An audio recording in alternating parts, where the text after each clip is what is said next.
we're gonna get started. Discord will send out notification eventually.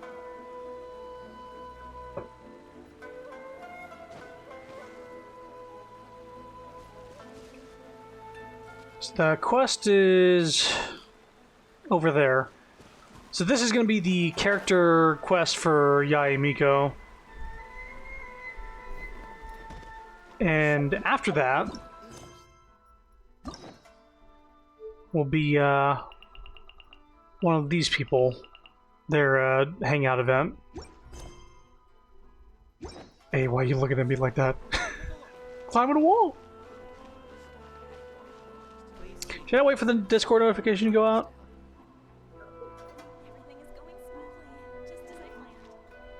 Because it might just jump into Yae Miko, but all these other character quests don't typically start with the character right away.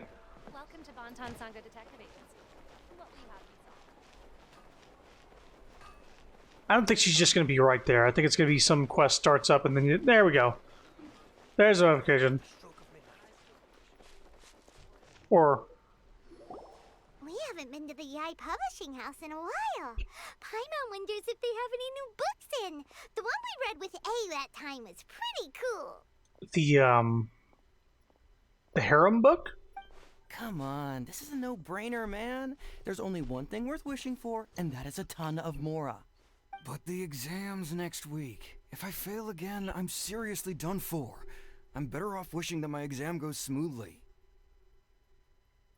It's just an exam. Trust me, there's no problem you can't solve by throwing Mora at it. If it doesn't work, then just keep throwing till it does.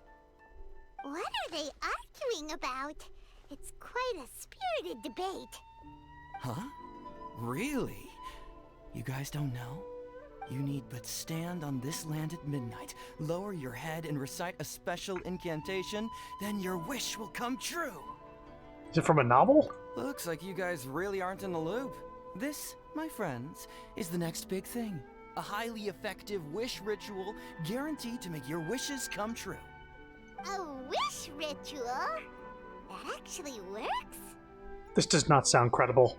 Right? Even Paimon knows that's just not how the world works. I didn't believe it at first either, but that changed when it worked for someone I know. It's this guy called Kunihiko. He's practically always been unemployed, wastes his days away, and he owes a lot of money. Like a lot, but get this. I don't see him for a few days, and suddenly I find him dressed to the nines and feasting at a high-class restaurant. I heard it directly from him. He used this wishing ritual, and the next day he woke up to find his whole bed filled high with Mora. His whole bed was filled with... Wow! Paimon, calm down. You're so excited when you could barely get the words out. Of course, I'm sure the part about waking up lying on a bed of Mora is a bit of an exaggeration. Leaves me like, I wish my head to be on Yae's lap. Whether you believe it or not, it's not exactly a difficult ritual. It can't hurt to give it a try, right? If you're still feeling skeptical, just ask around. There are a lot of very compelling stories going around these days. Really? Well, come on! Let's go ask around right now, shall we? Why the sudden urgency? Well, if it really is true, then just think of all the Mora Paimon could... Oh, and you'd finally be reunited with your twin, too. Let's go! Wow.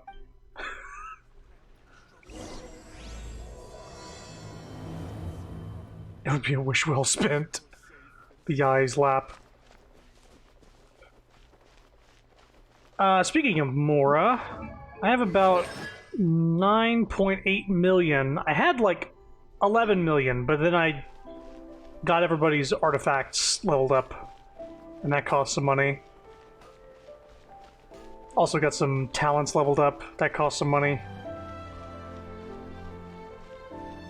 On closer inspection, it seems like there really are a lot of people talking about this kind of stuff. Hey, see those two? Paimon remembers them from the Yae Publishing House. One's an editor and the other's an author. Grasp the thought in mind. Clear like the light of the moon. As close as kin with you. No, thou. Wait, thee? Hear my summons, right? No, it's not hear my summons, it's heed my summons. Heed! You're never going to get it down at this rate. Hey, what are you guys up to? Whoa! Sheesh, you scared me. Okay. Jeez. Okay. Where did I leave off with Wow. the incantation again? Incantation? Are you guys trying out this new wishing ritual stuff too? Junkichi is trying it out, to be specific. He's hit a bit of a creativity block recently, so I'm helping him make a wish so that he can move past it. I think you guys would... Didn't think you guys would believe in this kind of thing. I mean, I obviously don't, but Junkichi never listens to an outside opinion, so all I can do is go along with it. Mr. Shigeru, can you please be a little more accommodating? This is extremely important to me. People have had all kinds of wishes come true. Become more attractive, get rich quick, ace their studies. I'm just a poor, struggling writer looking to get over a creative hurdle. Is that so much to ask? Anyway, I just know this is going to work. I have a gut feeling about it. Didn't you say the same thing when you went to make your wish at the Grand Narukami Shrine? Oh, I just know this is gonna work. I have a gut feeling about it. The Omamori from the shrine take too long to have any effect on your luck. Alright, enough of that.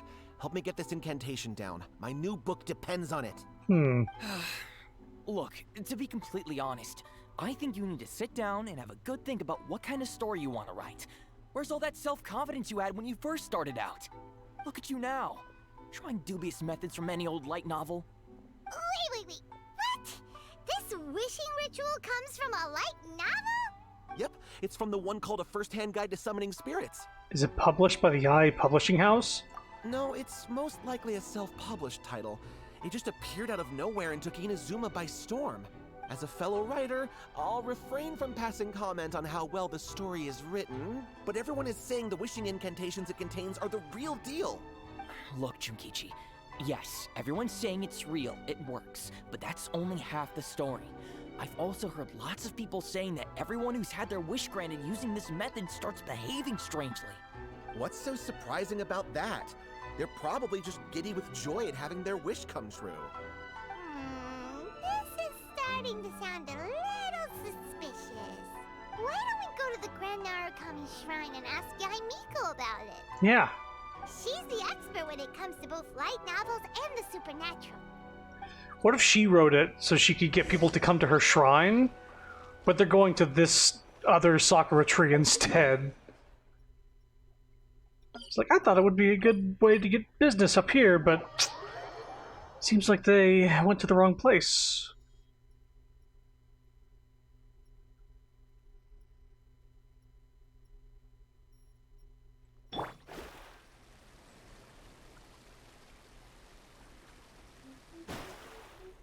Here she is. Miko! Great, you're here! Well, hello there, young ones. What brings you to the shrine?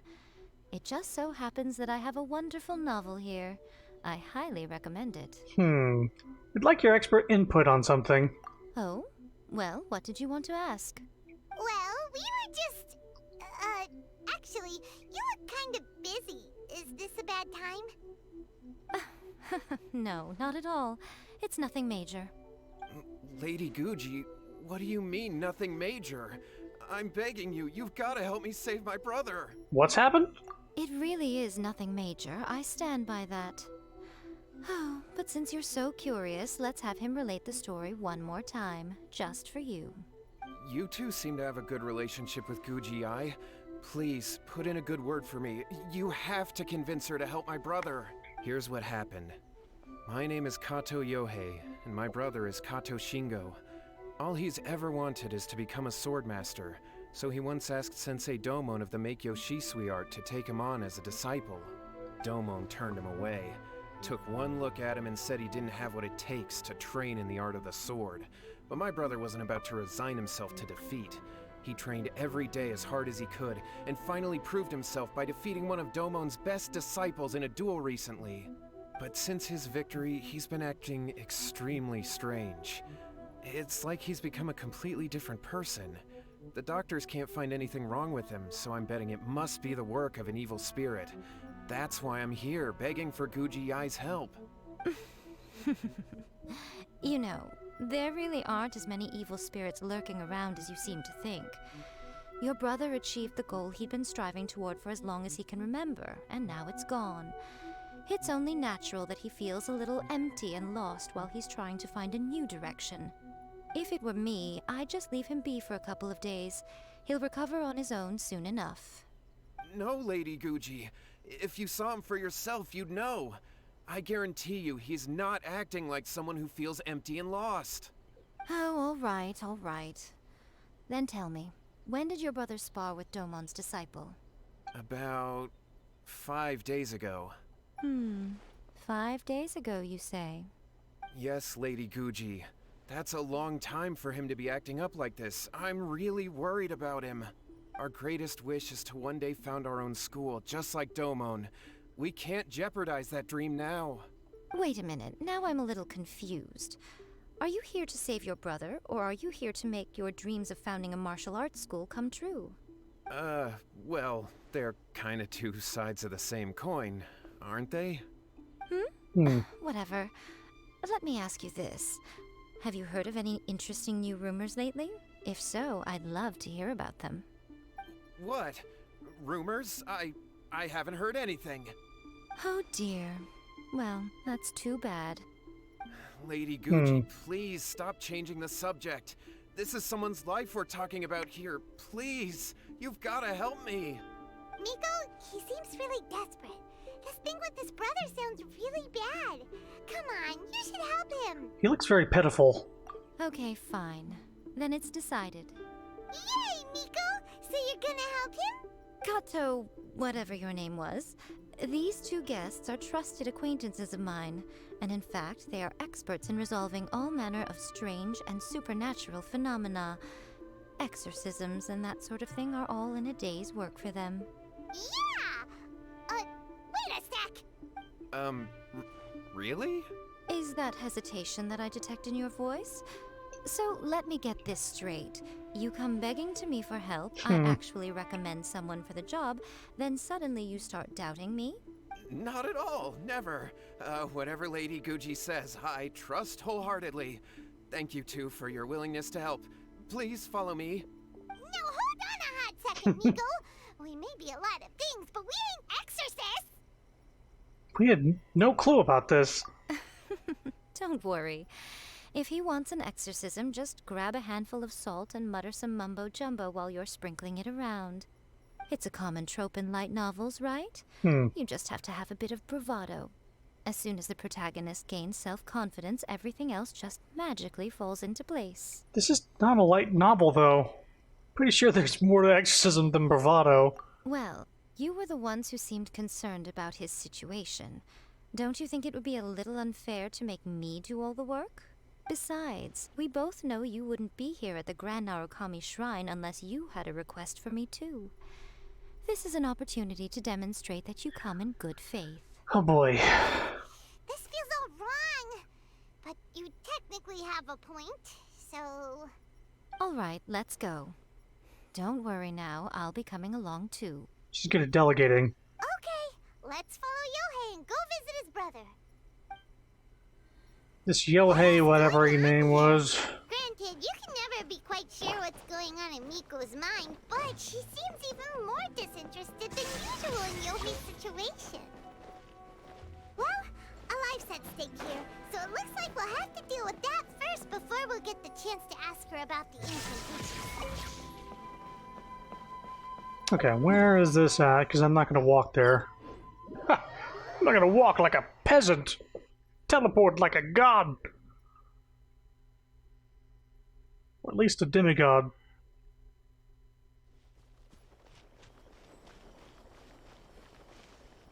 Alright, new weapon for Raiden Shogun.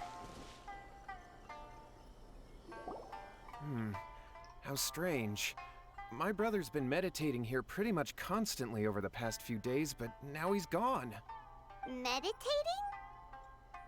Yeah, it's something that he suddenly started doing after defeating Domon's disciple. He just sits there alone, talking to himself. It's pretty disturbing, actually. But that's not important right now. Where the heck could he have gone in his current state? This does pose a bit of a problem. If we can't find your brother, well, we can't perform an exorcism with nothing to exorcise, can we? Kato, whatever your name was, given the circumstances, why don't you start by going to find your brother, and also picking up a handful of salt on your way? We'll need to use it during the exorcism. Okay. Okay, got it. I'm on it. Nico, what about us? Shouldn't we help look for his brother too? No need.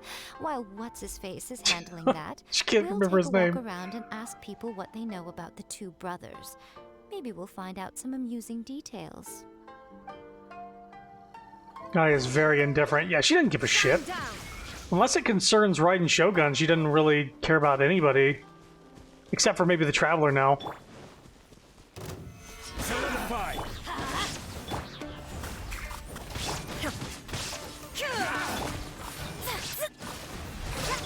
Illusion shattered! Solidify! I don't want to use bursts on you. You just die from water.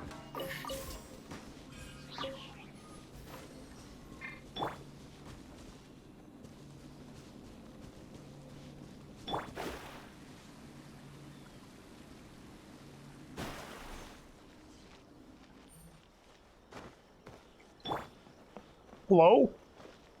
Hello, sir. We'd like to ask you about the Kato brothers. Oh, are you debt collectors?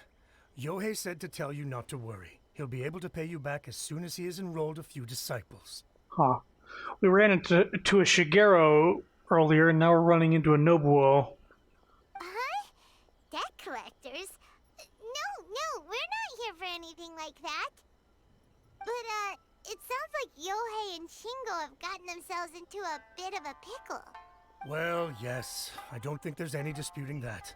Those two don't have an ounce of dedication between them. They just hop between ideas and won't stick to anything. Huh? But Yohei said his brother has always wanted to become a sword master, and even asked Domon to be his sensei.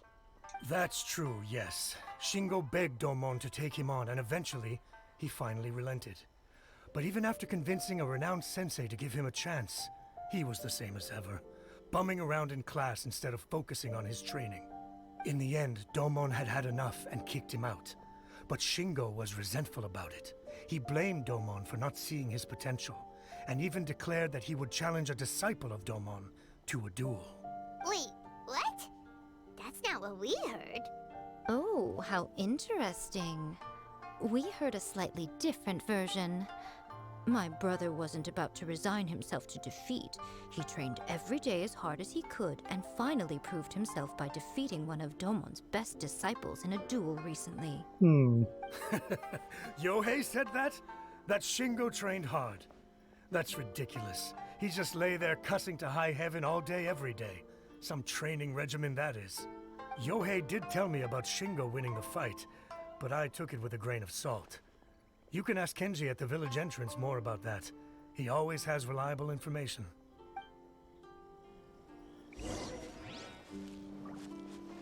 Oh wait, did you ever get your vision back, dude? I remember now. Now that I have my vision back, I remember everything. I agreed to meet her in Konda Village, and we gave each other an omamori as a sign of that agreement. That's why I've been here all this time. Still remember that when we parted, I promised that I would wait for her forever, and now that's why I came here. She must have done the same. This guy, during the main quest, we found out that he lost his vision and also lost any memory associated with his ambition. Any news? Not yet. Also wrote my experience during the time I lost my vision into my diary, just as I had before. When I meet her again, I'll share all of it with her. Tell her about you too, about how you managed to reclaim my vision, or should I say, reclaim myself. To be honest, I've only just begun to realize as well that the important thing is not the wish itself, but the right to wish. Not that all I'd lost concerning her, but in truth I'd also lost myself, the Tejima who waited, the Tejima who pursued. Not for your help, I might have spent the rest of my life wandering aimlessly about. That's good, he got his vision back. Don't look up Zhongli, dolls are too cute. Now, is he in like a little, like, chibi Zhongli, or is he like a dragon, like Morax? Because that's what she would want. Scare the pigeons off. Those pigeons?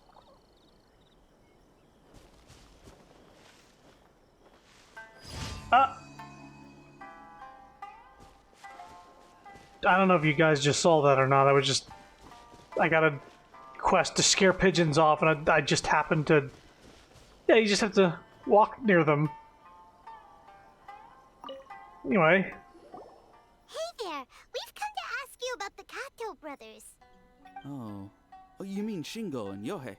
Yeah, we heard that Shingo defeated an apprentice of Domon's recently.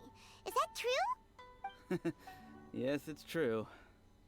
Oh, wait, so are you here because you heard they're starting their own school and you're looking to sign up? We're not here to sign up, but we would like to hear more details about the fight. Well, you've come to the right person. I actually went to watch it. I thought it was a joke when I first heard that Shingo was going to challenge a disciple of the Meikyo Shisui art. But when he drew his sword, he became a whole different person. The way he handled his blade, it was like flowing water, mesmerizing to watch. Domon's disciple is no pushover, but he was absolutely no match for Shingo. Is Shingo really that strong? Yep, he seemed pretty euphoric after winning the duel too. He was celebrating very vocally, saying something like, "What a duel. I haven't felt this good in a long time." Any other details to share? We've heard that Shingo has been behaving rather out of character since then. I'd definitely say that he has more energy than he used to. In the past, he never used to do much except lie around sunbathing all day. But just yesterday, for example, I saw him cutting down trees for the village head. In the space of one afternoon, he did what most people couldn't finish in 3 days. Not only that, but he managed to fell a lavender melon tree with just one kick. Quite impressive. Things got weird after that, though. The village head brought out some tofu for him, and he just flipped out. He shouted, "What is that stuff? Keep that away from me!" and then ran off. Tofu. Lady Guji, esteemed exorcists. Finally, I found you. I found my brother. He's at the waterfall. And I've got the salt you asked for, too. Come on, let's go. Oh, as much as I'd prefer to stay and hear some more delicious details, I suppose we'd better be going now that he's been found.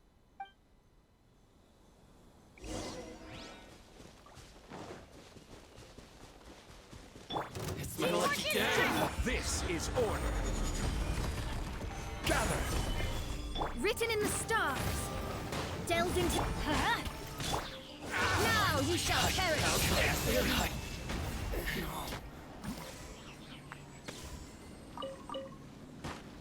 They're dead. Yeah, he likes gossip.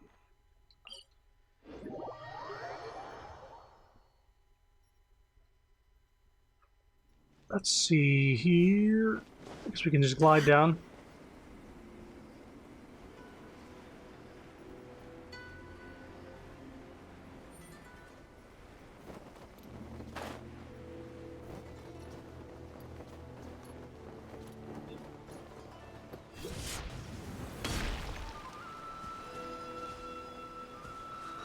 Ah, Look over there. That's him at the waterfall. there's a hilichurl in the bush. So this is Yohei's brother. Whoa. He's meditating while sitting in a waterfall. That's pretty wild. Hey, listen. He's talking to himself. Woo!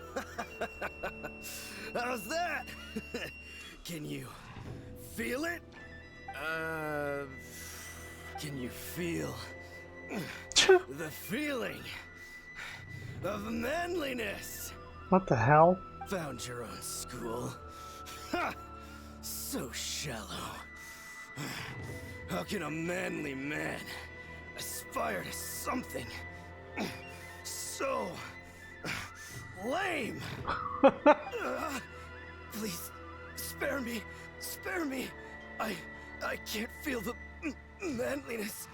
I can't even feel the cold anymore. I can't take any more. I'm gonna die. Yohei! Yohei! Save me! Save me! Did you hear that? All the nonsense aside, he's going for help! Huh? Who goes there? He stood up! And now he's coming this Neighbors way! are bumping around. No, don't come any closer. Help! What do we do? Miko, think of something!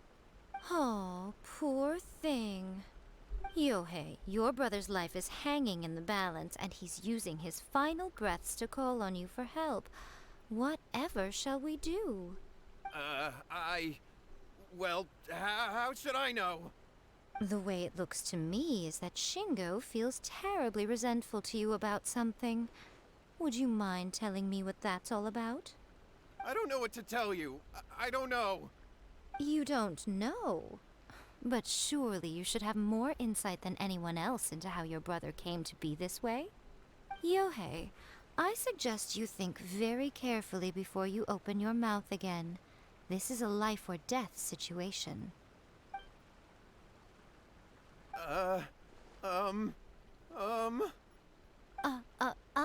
Your brother is your closest relative. You must have noticed straight away when he started acting out of character. And yet, 5 whole days pass before it occurs to you to come and seek help from me. You really expect me not to notice the gaping holes in your story? But As you wish. It's fine by me if you don't want to tell the truth. But after Shingo dies, you'll be next. It's futile trying to escape. Anywhere in the world you run to, it will be right behind your back.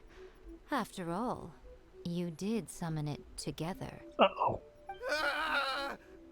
All right, I'll talk. I'll tell you everything. My brother and I used a wishing incantation. We made a wish. From a first-hand guide to summoning spirits? Yes, that's it. The one that's all the rage right now. You just have to recite an incantation at midnight and your wish will be granted. Just like the book described, we drew the magic symbol, stepped inside it barefoot at midnight, said the incantation, and lo and behold, spheres of light appeared all around us. After my brother wished to become a swordmaster, it really worked. Out of nowhere, he suddenly had these amazing sword skills, but his whole personality changed too. Why didn't you wait till now to get some help? Because I was worried that if he goes back to normal, he'll lose his skills with the sword. If that happens, it'd ruin our plans to start a martial arts school, and we'd be back to being poor. I just wanted to keep this under wraps until we'd managed to get the dojo set up and paid off our debts. So then, why'd you go to the Grand Narukami Shrine? Well, 'cause with the way he's acting now, I was worried that rumors might start spreading that he's gotten involved in the occult arts or something, and then no one would want to sign up as his disciple. So I was thinking that maybe Lady Guji might have a way to get my brother back to normal, but let him keep his sword skills?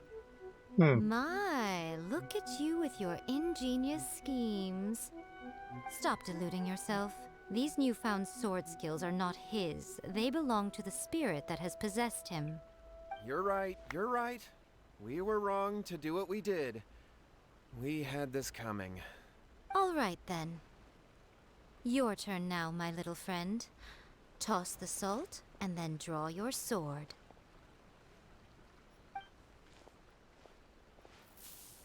Ah.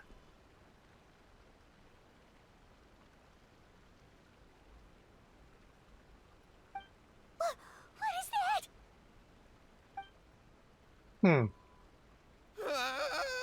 It's the spirit! See that? That's what you summoned. And look, now that Shingo's no use, it's coming straight for you. Pocket Sand! Save me! Save me! Miko! He fainted! What do we do now? We do nothing. But you, little one, just a quick fight and this will all be over. Who's this? Ah, a fellow swordmaster. Come on, fight me! He's coming! Be careful! Okay. Solidify! Let's light it up! I'm ready!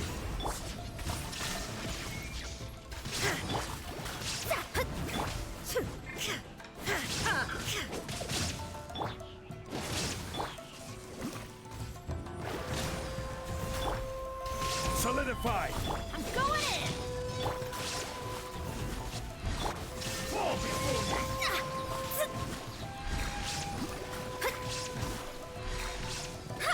One strike will suffice. Order guide you. Decided by destiny. You win. This.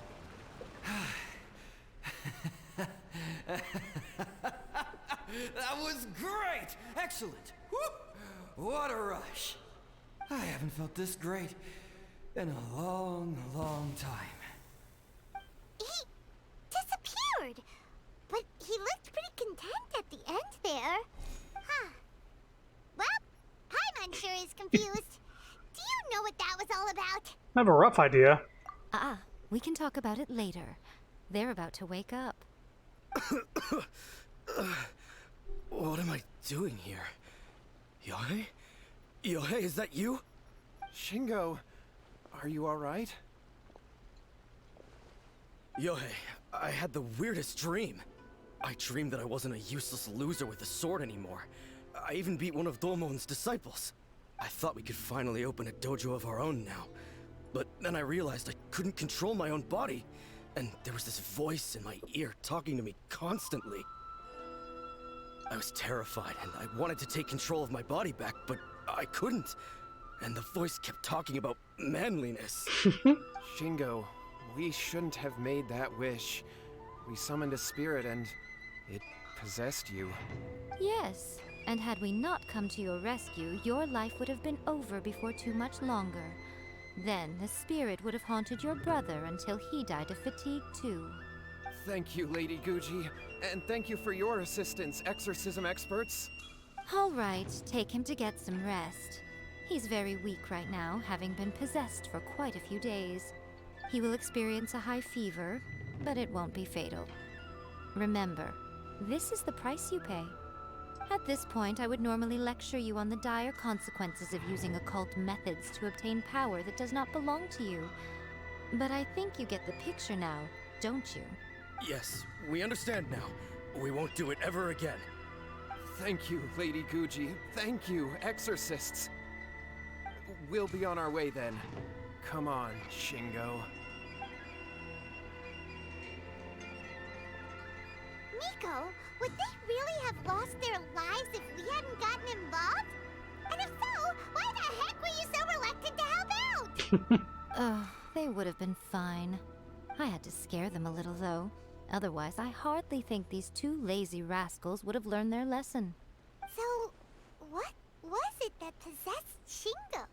You saw it all for yourselves. I'm sure you can figure out what kind of spirit had possessed him, can't you? A master of the sword, lots of strength and passion, but doesn't like tofu. Paimon's got it. It was an Oni. Correct. Although it possessed Shingo, it didn't have any ill intentions. As a matter of fact, it actually seemed like it was trying to train Shingo to become bolder. Because tofu's made out of beans. Fair enough. But it seemed like it had the opposite effect. Tossing salt caused it to temporarily leave Shingo's body. Then, you exhausted its strength by fighting it, so it disappeared. Even if we'd done nothing at all, Shingo would have eventually become too weak for his body to host the spirit, and it would have left of its own accord. Of course, it would have been more stressful for Shingo and Yohei that way.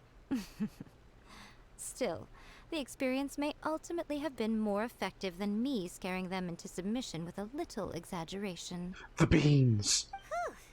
Well, the main thing is that nobody got hurt. Yay, let me see your beans. All right, seems like we've wrapped up everything here. Come on, off we go. Hold on, Miko. You say everything's wrapped up, but are you sure about that? You mean you disagree? The book, A First-Hand Guide to Summoning Spirits? Oh, you mean that they got the incantation from that book. Yes, I know the one. The fox beans. Actually, that book's the whole reason we came looking for you at the shrine today. Incantations seem really popular right now. Human beings don't have powers like us yokai. It's quite understandable for them to be interested in incantations to summon the supernatural. That's not the point. The problem is that the incantations in the book are actually capable of summoning spirits and stuff, and loads of people are trying it. Even then, humans only have so much strength. Even if they do successfully summon a spirit with the incantation, it won't stay with them for very long. I really wouldn't fret about it. But who wrote this book, and why? Don't we think there might be a bigger safety risk here? What do you think, Traveler?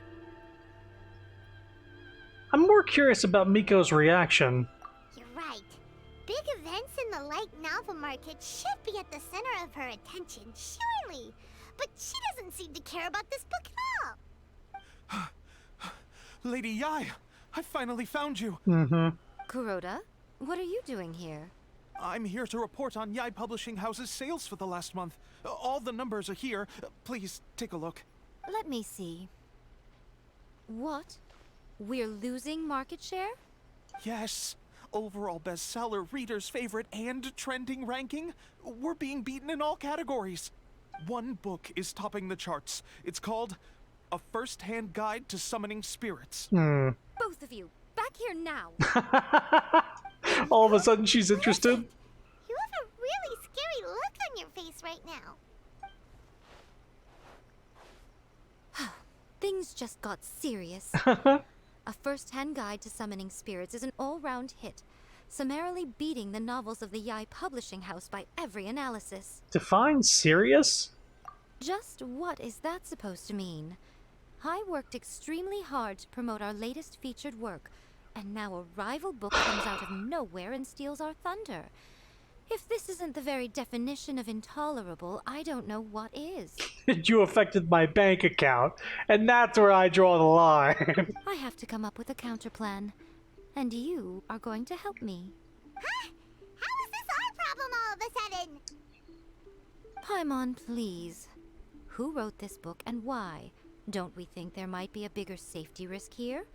Oh, am I to take it that the safety of the people of Inazuma isn't so important in your eyes after all? Way to turn it back around. Wait, what just happened? Again, you technically have a point, but this feels all wrong. Nothing's wrong, okay? Come on. We're going to war. I'm going to head back and make some preparations. Meet me outside the Yai Publishing House. The first thing she thought about whenever they were opening up borders again was wanting to sell tickets to the shrine. That was literally the first thing she recommended. She's like, oh, now that the borders are open, I can start selling tickets to the shrine.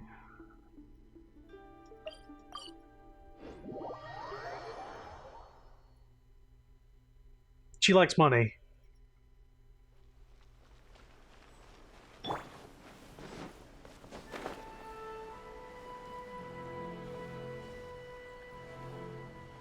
Yeah. All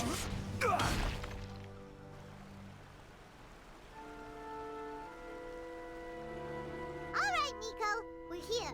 So what's your plan of action to deal with this rival book? Why don't you take a guess? I'll give you a hint. It's to do with the Yai Publishing House. Oh, Paimon knows! Combine the reputation of the Yai Publishing House with the status of Guji Yai and tell everyone that the incantations in that book are dangerous!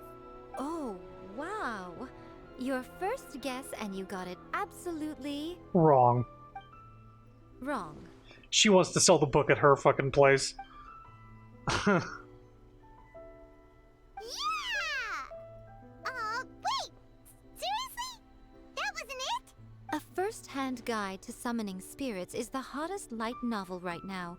If we did as you suggested, we would effectively be advertising to everyone that the incantations are real.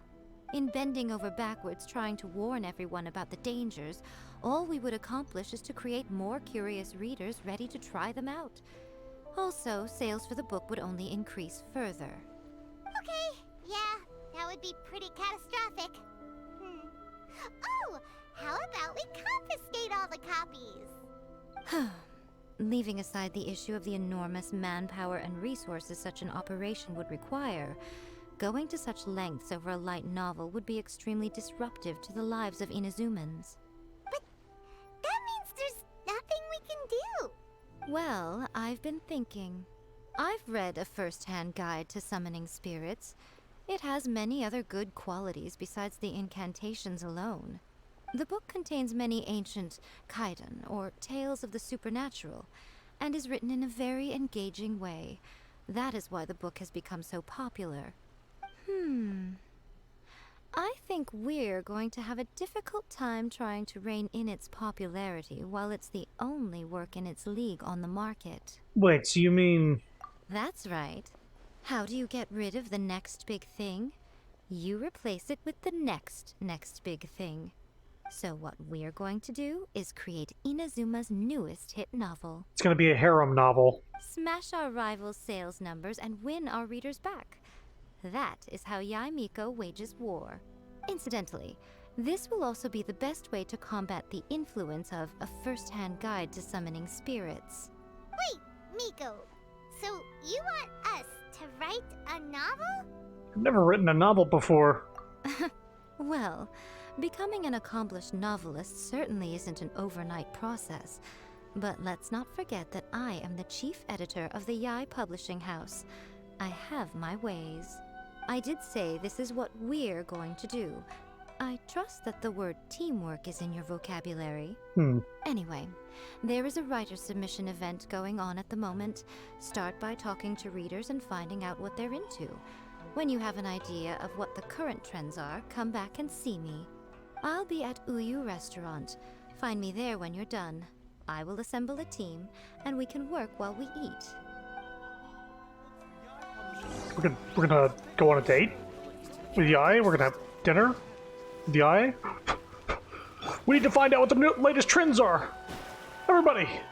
The key to a successful light novel is having good illustrations. When to use illustrations, what they should contain, and which artists you should commission for them. These are all key things to bear in mind. Good illustrations can make up for bad writing. But on the flip side, a bad illustration can ruin your novel, even if you have the best story in the world. There's a saying that light novels are essentially a case of buy art, get words free. I'd agree with that. Too bad most of the top artists have jam-packed schedules, so it's extremely difficult to commission them. So we get Albedo to do the art. The illustrations in A First-Hand Guide to Summoning Spirits are incredible, but it's unlike any art style I've ever seen before. What if we got like a hit team of like gacha characters to write the book and do the illustrations? I've been reading light novels for a long time now. I'm mainly into big, ambitious fantasy works with an original core concept and good storytelling. These days, though, everyone seems to be imitating each other. Most of the time, I can guess what the story is about just from the title. The only recent book worth mentioning is A First-Hand Guide to Summoning Spirits. Not only is it a good story, but the descriptions are really true to life. So much so that I'm almost wondering if maybe the author really has met all those yokai before. The Yae Publishing House has held many writer submission events to date. The winner gets a huge amount of publicity. It's been the ticket to fame for a lot of authors. If you've got a good idea for a story, you definitely don't want to miss out. Until you make the mistake of hiring Klee or Paimon to do the illustrations. No, I'd go for Albedo. He's actually a talented artist in this game. They've made like a point to point it out. I wonder if they would make me go to Liyue to actually, or Mondstadt to do that. I'll be honest, I read light novels for the cheap thrills. In most traditional stories, the protagonist usually has this long and drawn-out character arc, usually involving a process of separation, loss, and ultimately growth and renewed strength. It reads well and everything, it's just a little slow-paced for me. By contrast, there's this popular light novel at the moment called A First-Hand Guide to Summoning Spirits, where the protagonist is super strong right from the get-go. That's what I mean by cheap thrills. Action-packed right from page 1. The protagonist is a kitsune who has not only mastered the secret art of incantations, but also tea ceremony, painting, and calligraphy. There's much more to light novels than Paimon realized. Let's go tell our findings to Yai Miko.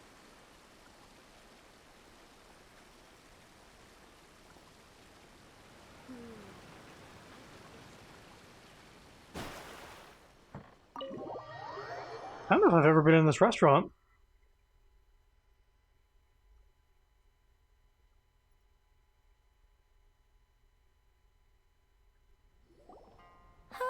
There you are. Let me introduce the team.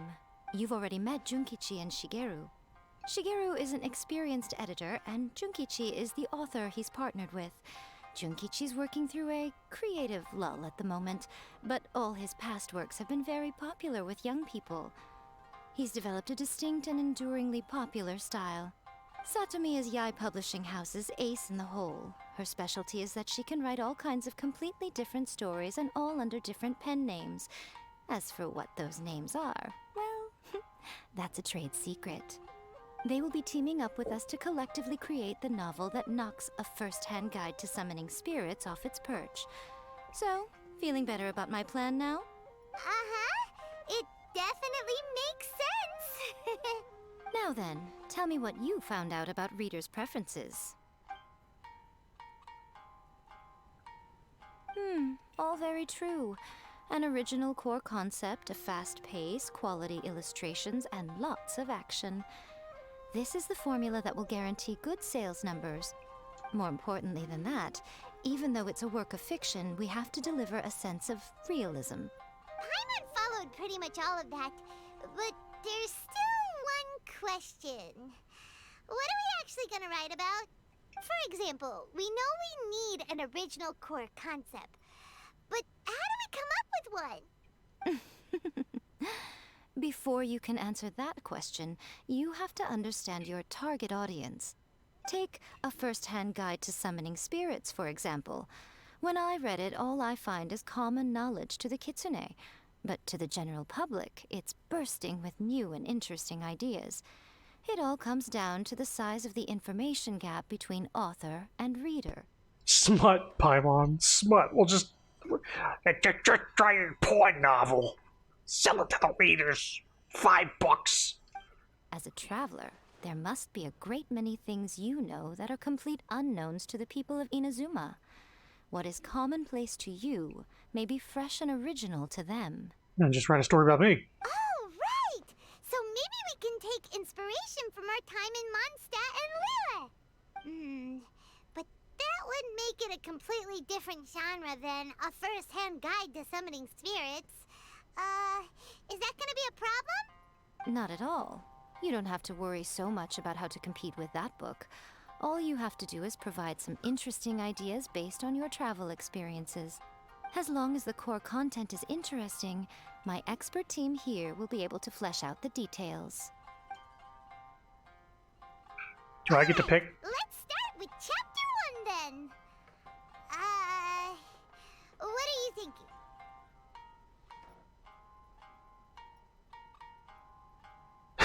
Reincarnated in another world, encounters with the airborne emergency rations. I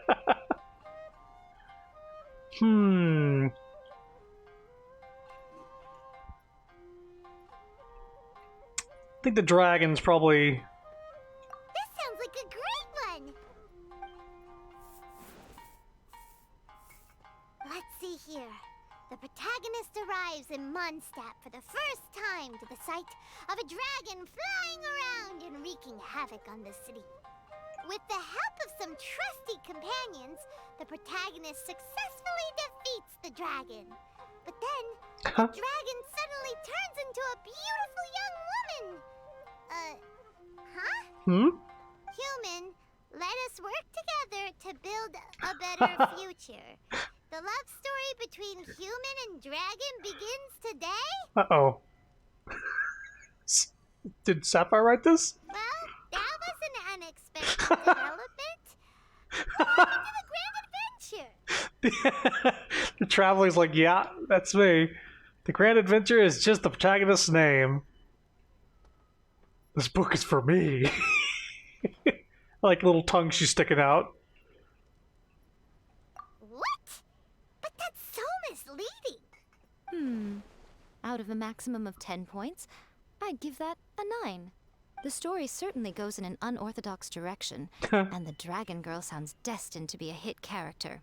Approved. Now. What the heck? Good job, little one. You're not only drawing on your own experiences, but it seems you're filtering them through the lens of the kinds of light novels you've read in the past. I think you really understand what we're trying to do here. Oh boy. Thoughts from the experts? Are we able to work with this general framework to make an interesting story? Yai has taste. Yeah, we think it works. I tend to overcomplicate the core concept if I'm not careful, so this deals with that problem. That's good. Okay, we're done with Chapter 1. Let's move on to Chapter 2. Won't that do for now? Readers will devour your content a lot more quickly than you'd think. If we don't keep delivering the goods now we've caught their attention, all our hard work so far is in vain. Hurry, Chapter 2, let's go. Can't you see that Satomi is waiting? What's wrong with you? You don't look so good. My mind's gone blank. What a pity. I thought your beginner's luck would carry you a little further before it came to this. But alas, the time has come prematurely. Before it came to what? What's happened? The bane of our existence. Writer's block. It's your arch nemesis for life, appearing without warning and inflicting a pain worse than death upon the writer. They sell their souls just to get their muse back. How about another dragon date? A geo-dragon, perhaps? We make it like a dragon harem? Sounds awful! When this happens, the best thing you can do is have a bite to eat and take a proper break. Boss, get me a plate of fried tofu, and get some kushikatsu for these two. Just the basic kind will do. Don't worry, this is my treat. Your treat? Oh, wait a minute. Miko, we'll be getting paid for all the hard work we're doing, right? Of course, everyone that takes part in the creative process will be paid. Good. Alright, cool. Then let's press on, shall we? Don't give up now. For the sake of our paycheck, get your brain going! For the sake of our paycheck. Speaking of Mora. Ooh! Does this mean your inspirations come back? I turned into a Geo Bishop hatchling, rock and roll girl, or took a trip to Liyue. Tour guide turned out to be Rex Lapis. We gotta write about him. Let's see now. The protagonist arrives in Liyue and befriends a young man who doesn't have the money to pay for anything. Only later do we find out that this young man is none other than Rex Lapis himself. Drampa from fucking Pokemon.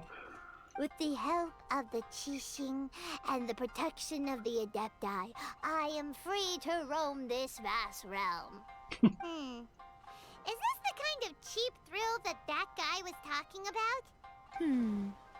I give it a 9.8. The story is fun and action-packed with no dark undertones. Also, there are a great many legends about Rex Lapis. I'm sure it will spark the people's curiosity. I, for one, think there's a sizable market for this. Approved. Alright, well, let's just hope Zhongli doesn't mind. Who is writing books about me? Great. Well, now Satomi can get started on that. I wish I could read it, but I don't have the money to buy it. Leave it to me, Lady Yai.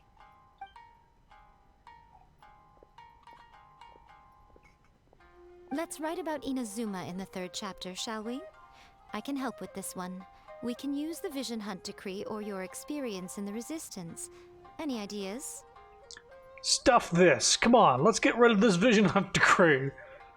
Farewell literature hunt decree, or starting as a resistance soldier. Stuff this! Come on, let's get rid of this vision hunt decree. Clearly very closely based on your own personal experience, with no major changes at all. Well, I'm running low on inspiration. That's fine. Since it's something that took place in Inazuma, it might actually be more interesting to readers if it's grounded in the truth. One thing, though. We'll need to rewrite the part about me giving you the Omamori. Let's change it to... The mysterious Lady Kitsune teaches the protagonist a spell that can make their wishes come true. The protagonist uses this spell to defeat the Raiden Shogun in battle. That should do the trick. So then people will come to her shrine for the spell. Whoa. So we're really going head to head with our rival on this one, huh? I suppose so. Once they're done writing the manuscript, I'll write the passage where the protagonist recites the incantation myself. Are we done then? Do you really think this will be able to beat a first-hand guide to summoning spirits? The content is fine. Now we just need to promote it. I will contact an artist to make some illustrations. I'm positive they will be at least as good as those in A First-Hand Guide to Summoning Spirits. We'll also need an endorsement on a paper band around the book. I can get the wonderful Ms. Hina to write that. She runs a regular Q&A column in That's Life magazine. The people of Inazuma absolutely adore her. Can we add a date with the Fox Lady in the novel too? Yeah, we went on a date, and that's when we learned the incantation. You're free to take a break while the creative team is doing their work, but please go by the Yai Publishing House at some point to commission Ms. Hina for that recommendation. Once our light novel is complete, let's meet at the writer's submission event.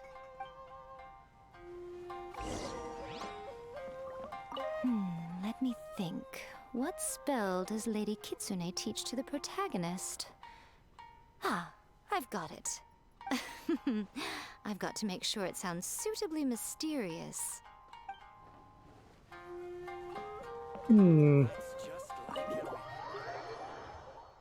It better include the part where she lays her head on her lap. It's true to life, but also larger than life.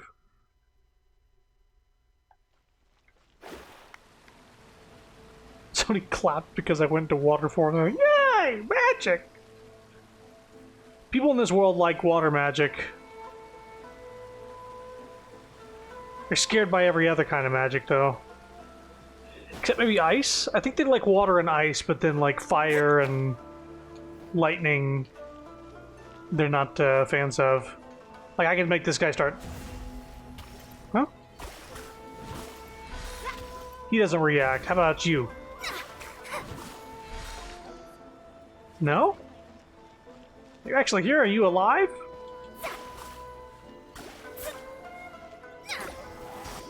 Let me scry. Hang on.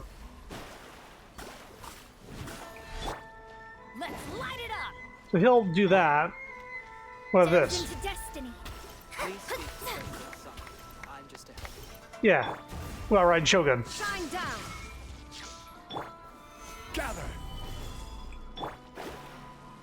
Yeah, it's like some people react, but some people don't. Did Aqua from Konosuba make this game? Miss Hina doesn't usually do endorsements, but since it's Lady Guji that's asking, we'll see what we can do. With Miss Hina getting so popular lately, a lot of people have come to us hoping to do a collaboration. But Miss Hina's not interested in any of it. She still prefers to focus all her efforts on replying to readers' letters, and turns down every promotional opportunity she can. Maybe that's why her fans like her so much. I'm getting off topic here. Anyway, if we can get that endorsement from Miss Hina, you'll definitely get an exposure boost at the beginning. May your light novel sell well and set a new record for the Yai Publishing House. We'll do our best. What if this completely flops?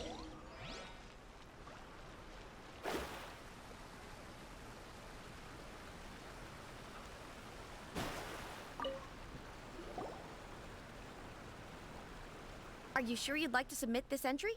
Let me see. The Miraculous Adventures of the Traveler by Thousand Hands. What is strange pen name. Definitely your doing. Having been around you so much recently, Paimon's slowly starting to understand your unique tastes. What do you mean, strange? It took a lot of work by a lot of different people to get this thing finished. Don't you think it's a very descriptive pen name? We'll get this printed as a matter of priority and conduct trial sales in pilot locations throughout Inazuma. I'll announce the sales numbers in 3 days. Uh-oh. Paimon's getting a little nervous now. Do you really think this is gonna work? We had a top-notch team. That's right. Be confident in your work. That's exactly how a light novelist should be. Okay, then I'll sign you up. Please come back in 3 days for the results. Thank you all for your submission. I wish you the very best of luck.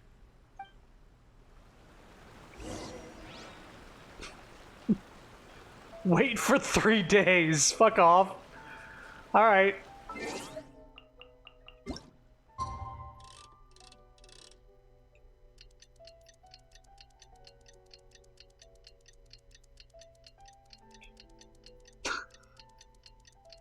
they couldn't skip ahead. They want you to wait. This is only 2 days too. Literally stood in one place. How's the book doing?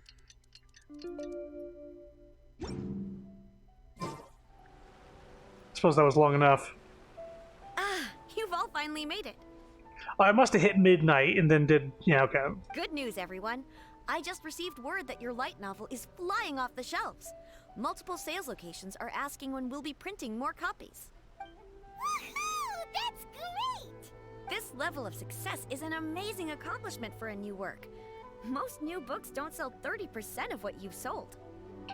I have free copies for each of you here. Please take them. The payment will follow shortly, and I'll notify you to come and collect it when the time comes. This is all great, but... Oh yeah! The whole reason why we made this light novel was to combat the influence of a first-hand guide to summoning spirits. We sold a lot of copies, but it doesn't feel like we accomplished our goal. How do we know whether it worked?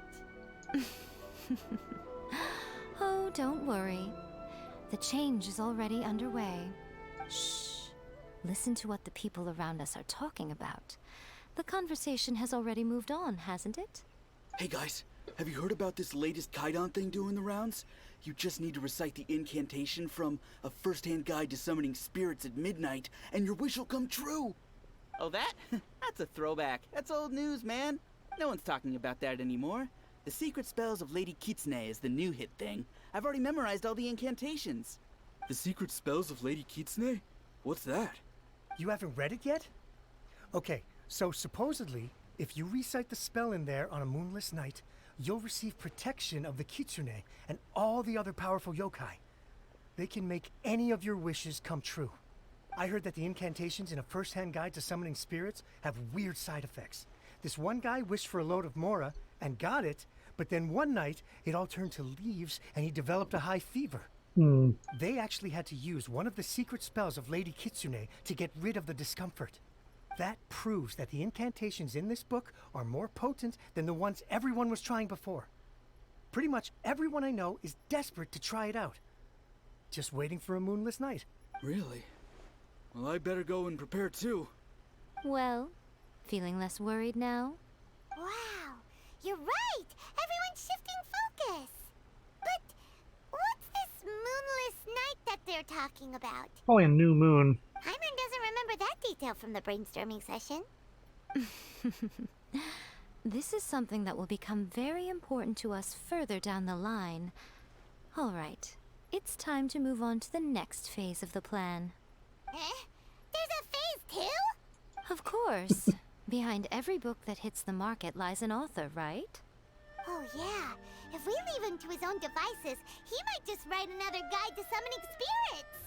Also, we still need to figure out what his motive for writing it was! Exactly. That's what we need to take care of next. Fortunately, I've already managed to identify the author. He's a failed light novelist named Tomoyuki. But when we went to ask him about it, he had no recollection whatsoever of having written the book. Wait, does that mean... Yes, this is another case of possession. Only this time, whoever possessed him actively sought him out. After his novel submission failed, he was walking aimlessly in Araumi. In frustration, he shouted out, "Please, someone, anyone, help me write a truly amazing novel." After that, he lost consciousness. But the spirit that wrote the book has already left him now, right? So what are we supposed to do? Simple.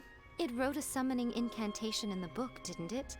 So we can just use its own method to make it manifest itself. And you, my little friend, are the perfect candidate for this role. This sounds very dubious. Oh, what are you talking about? The fun's just about to begin.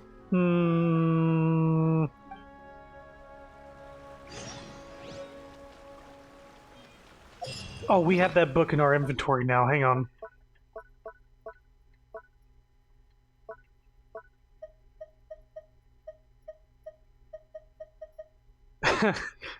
It's got Paimon covering her face on the cover. So this is the book. Oh, can I not? A light novel that's been popular in Inazuma lately. It contains all manner of bizarre tales involving ancient yokai. I can't actually read this book. This is a rather orthodox light novel, with its contents essentially being an edited version of real life in Tevat.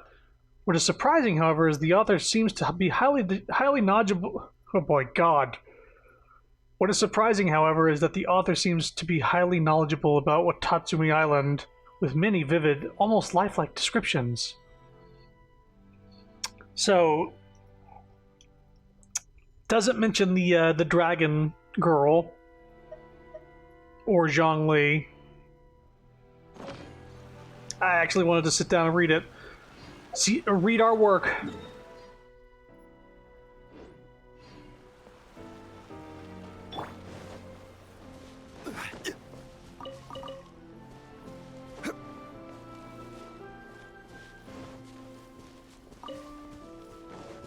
But I do like the that Paimon is on the cover, doing a JoJo pose there, covering the face up. Or maybe that's like John Cena, whatever. Whatever. It's fine. Miko, what is this place? The ideal spot for a little meet and greet with a certain elusive author. This is the place where we are most likely to succeed in summoning the spirit. Really? But it feels so eerie here. That seems rather fitting, considering that we are dealing with the spirits of the deceased here. Sorry, can't see Paimon. Can't see this. What are you so afraid of, honestly? We're finally about to meet the true author of a first-hand guide to summoning spirits. Aren't you excited? Paimon's heart is pounding, but Paimon's pretty sure it's not because of excitement. Come on, in we go. Hey, wait up! Ooh, Paimon's scared. Stay close by, okay? Don't leave Paimon all alone. Here we go. And I think they're probably going to throw us Yae in here.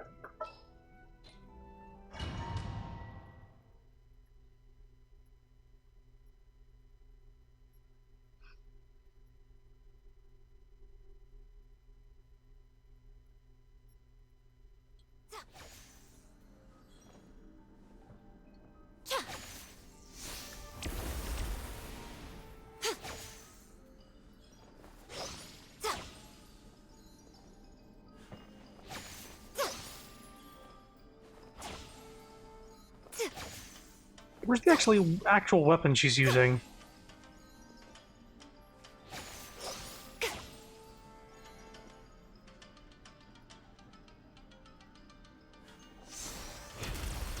There it is. So this weapon only shows up...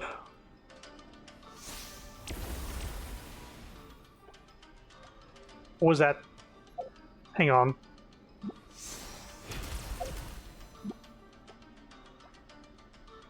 She does that after doing a charged attack. Hmm.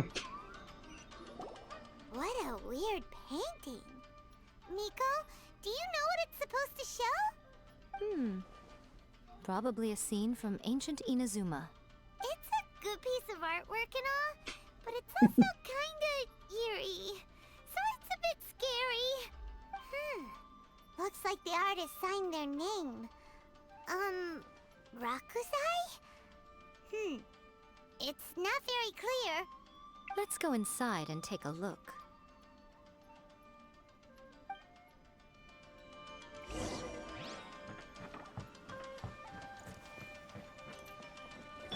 What's one? Stabilize! There is no escape! Right now. Emerge.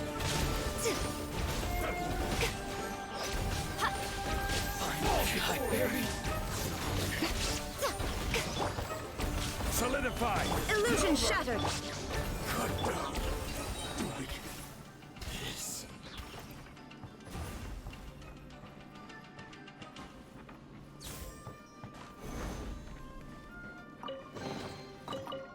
Okay. Wow, this place is huge. Hey, is that a mirror? There's a really weird-looking stool as well. Wonder what it's for. Ah, I see. Huh. This setup is quite handy. Saves me a lot of work. All right, go and take a look around. There should be a mechanism somewhere that makes the whole room move. Lamp stand has been activated.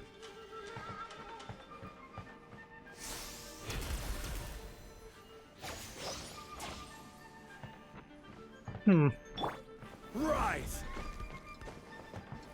Wait a minute. Did it not let me jump? What's going on here? Okay. Just didn't work the first time.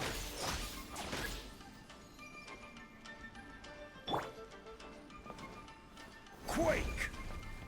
Quake! Crumble! Crumble! So you can't climb on the walls in here, but you can climb on this pillar. Oh.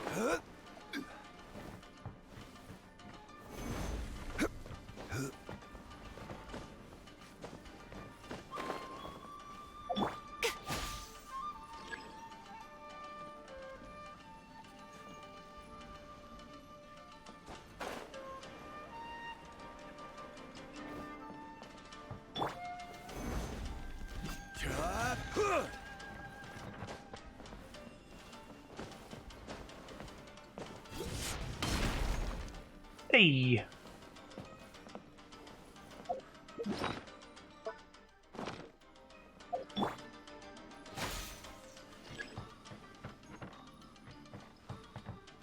We're in the Upside Down. What the fuck is going on?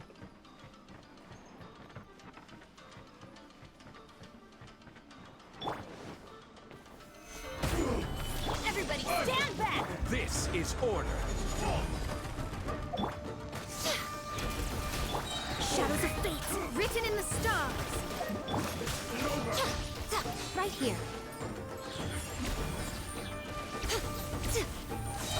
A sight to behold. You win. Oh, heal yourself. That's fine. There is no escape! Inazuma shines eternal! Like this.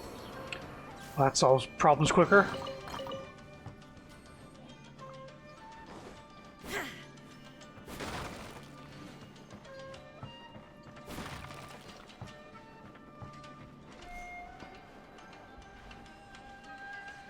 What's mechanism here?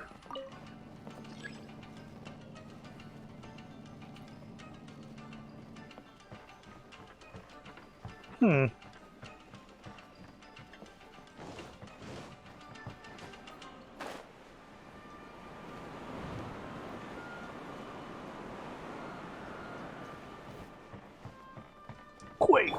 Rumble! Rise! Rise!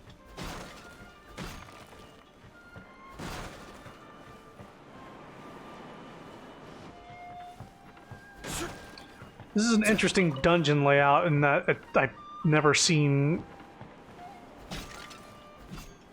It's kind of like do it whatever order you want.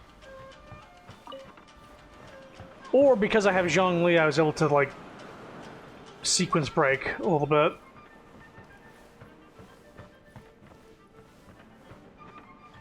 Ah, right.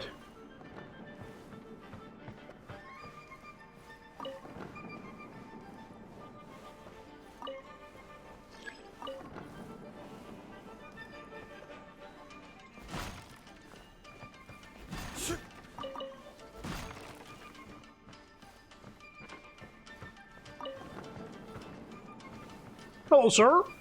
Stabilize. Let me scry. Let's light it up. Shine down. Fall before me. Taste my flame.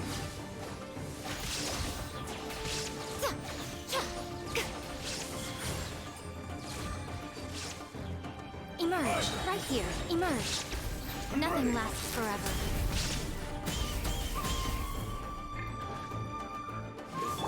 Since we got interrupted by the environment, you actually saw Yai's tails form there. Right now. Right here. Delve into destiny. Let's light it up. Need to heal her. Teamwork is strength. She's good.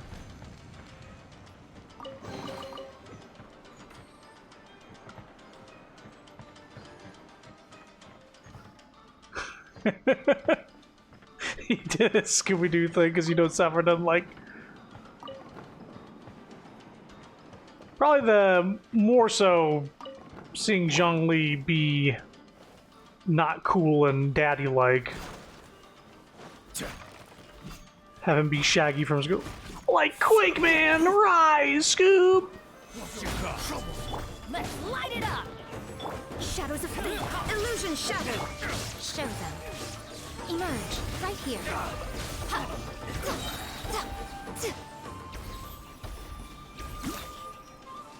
Why am I being bullied?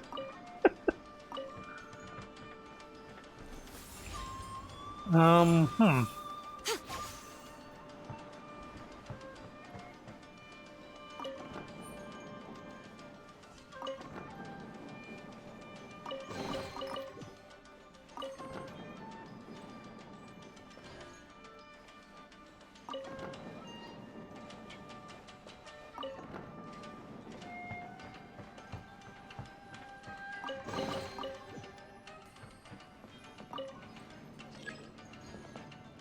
Ah, so we're moving the top one down a little bit. Okay.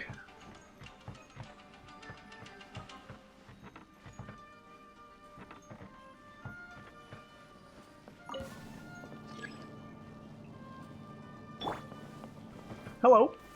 Stabilize. Delve into destiny. Emerge. Right here. Emerge. These little Kitsune lightning towers.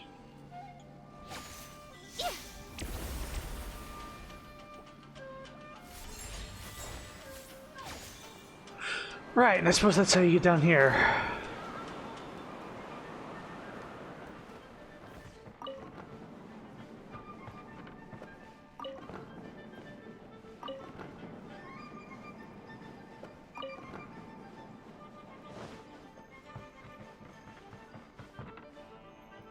I don't know if I can go up there or not. That's in place, that's in place, that's in place. This needs to go... Ah. There it is. They're all in the right place.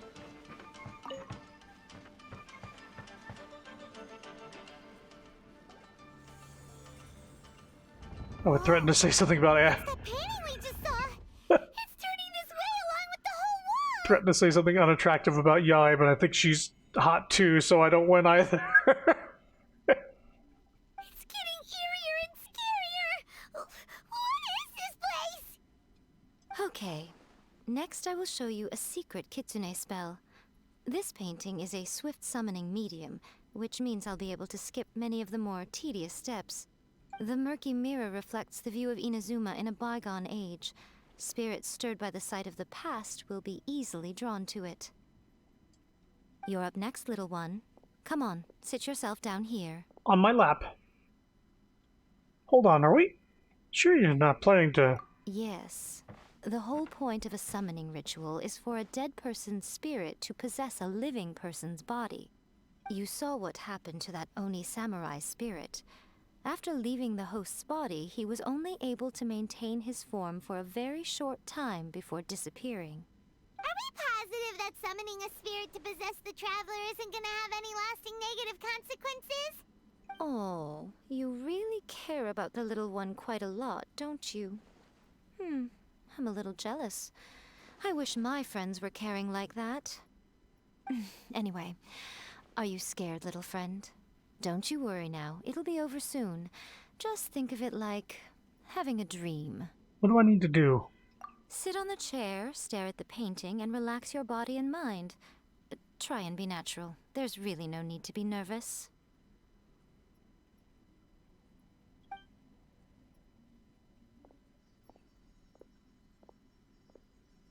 Just have a little sip. It's like she's sitting inside the painting. Huh? Is Paimon seeing things? Did the painting just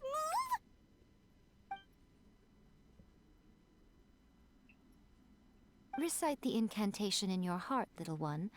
Also, you'll need to have some intense thoughts going through your head. A wish, for example. Now, what kind of wish do we think it would take to summon forth the author of A First-Hand Guide to Summoning Spirits? Anyone? Probably something to do with writing? Very good. The wish needs to be heartfelt, though, so let me help add a little realism to the equation. The book is selling exceptionally well, Traveler, but we're going to need an outline for Chapter 4 as soon as humanly possible. When is the earliest that you can turn it in by? Ah, please, someone, anyone, help me write Chapter 4! The painting is moving again! What the...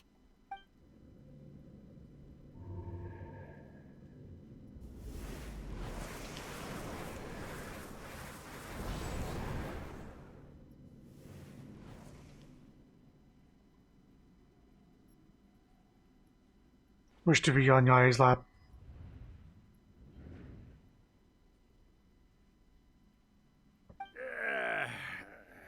Oh boy. I never thought the day would come when I'd be summoned using my own ritual. Getting a taste of my own medicine. What have we here? Another budding writer? What's come over you all? Why is everyone wishing for help with their writing? Are novels so popular in this day and age? We got you! So you're the one who wrote A First-Hand Guide to Summoning Spirits! What are you trying to do, Why'd you put that summoning incantation in the book, huh? What's your game here? Huh? What's this? Oh, I see. No wonder this felt so familiar. I've walked right into your trap, haven't I? You ask me what my game is here? Well, of course. It was to use this incantation as a means for all the souls of the departed yokai to make their glorious return to the world and plunge all of Inazuma into a brutal, bloody war! What? Paimon knew it! You had an evil plan all along! Oh, did you now? Then how naive of you to let me possess this body so easily. I sense, yes, great power within her. Good. Good! With this power, no one shall be able to stand in my way! Wake up! Quick! Wake up! We gotta stop him! It is futile. You shall never wake her again. This body now belongs to me! Hey! Come on, wake up! Don't let him take your mind! Miko, think of something! Miko! Miko! Salt!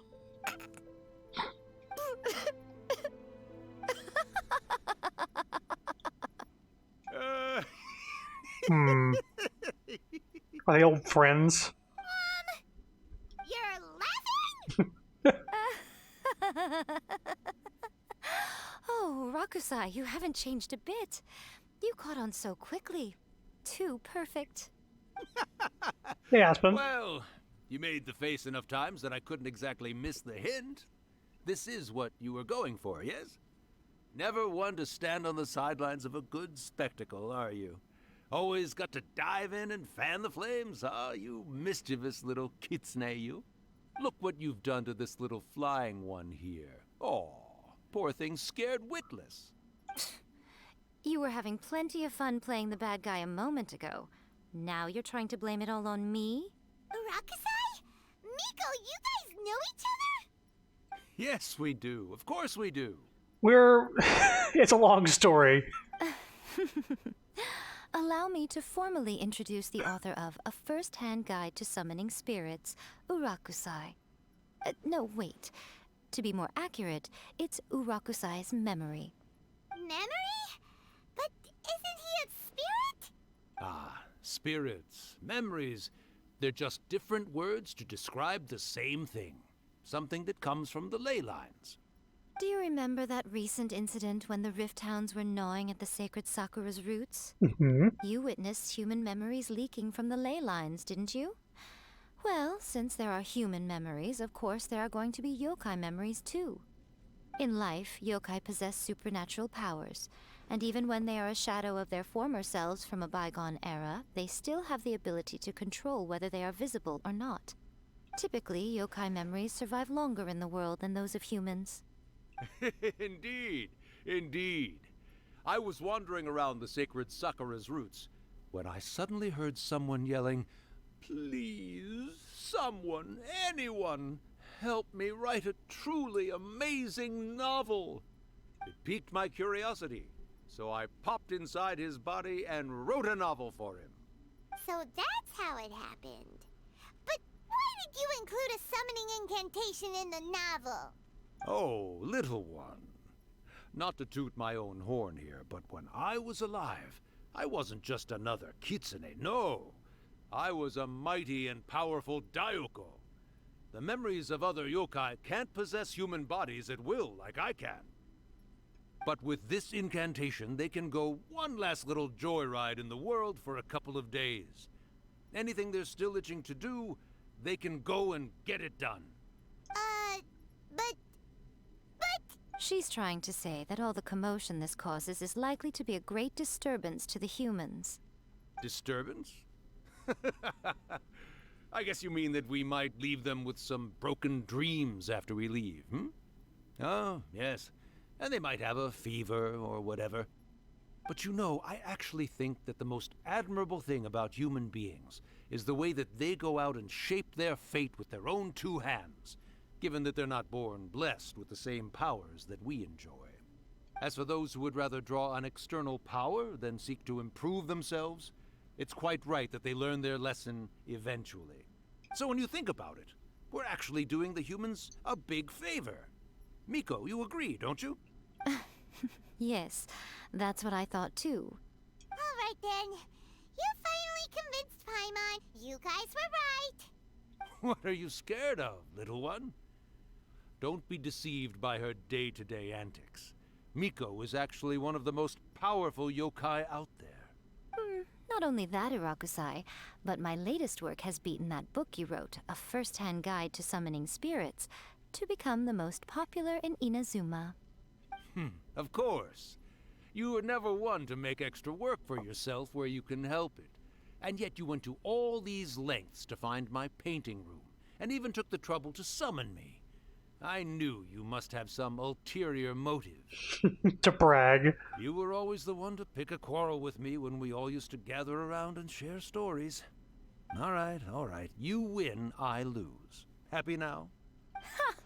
I finally get to hear you say it centuries later. Ooh, I must say it feels good. I remember when you were just a little girl, always hanging off my shoulders. A few hundred years later, and you're all grown up. Oh, Urakusai, how much time do you have left? Not much. That goes for all of us, actually. We've all got to go back where we came from in the end. Everyone's quite content in many ways, but they still can't help but ask, are we ever going to have another Hyakyako? Don't you worry about that, Urakusai. Arrangements are being made. When my bell rings, it means the moonless night is upon us. Ha ha ha! Great. Wonderful. Fantastic. Miko, it's been nice catching up, but I'd better conserve my energy if I want to stick it out until then. So, I'll be on my way now. All right. Goodbye then, Urakusai. One last thing, Miko. I just want to know, have you been well all these years? I've been great, of course. Every day is a happy one. Especially these days. Not only do I have my light novels, but I've also met these two delightfully nosy outlanders. And even A is finally starting to come to her senses. Quite a miracle, given how pig-headed she can be. Oh, well, great. That's fantastic. Urakusai, you'd be right at home in this era. A great storyteller and artist like yourself would be the Yae Publishing House's ace in the hole. And I would personally be hounding you over your next installment. He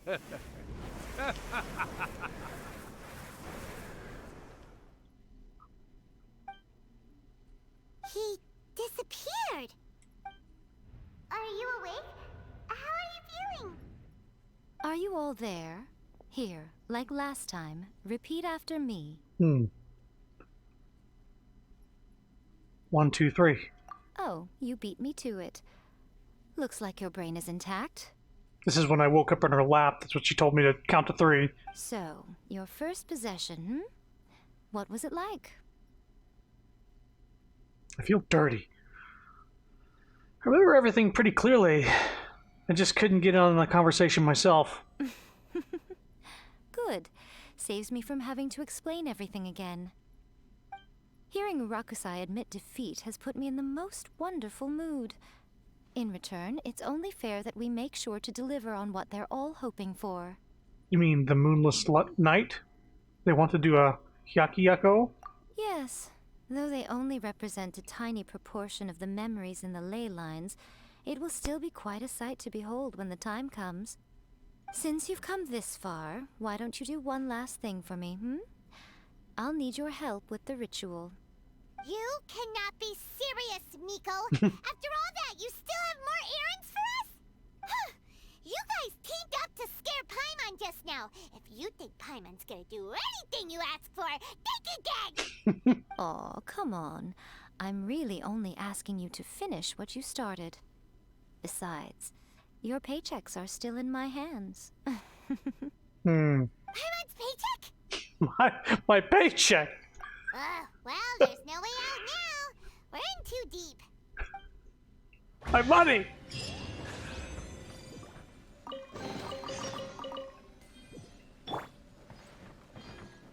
They took my squeezing arm. Time to get Raiden Shogun possessed. That would be bad.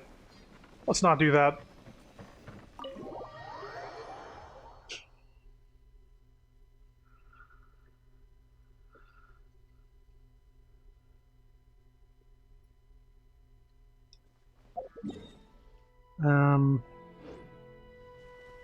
Now this place is sealed up.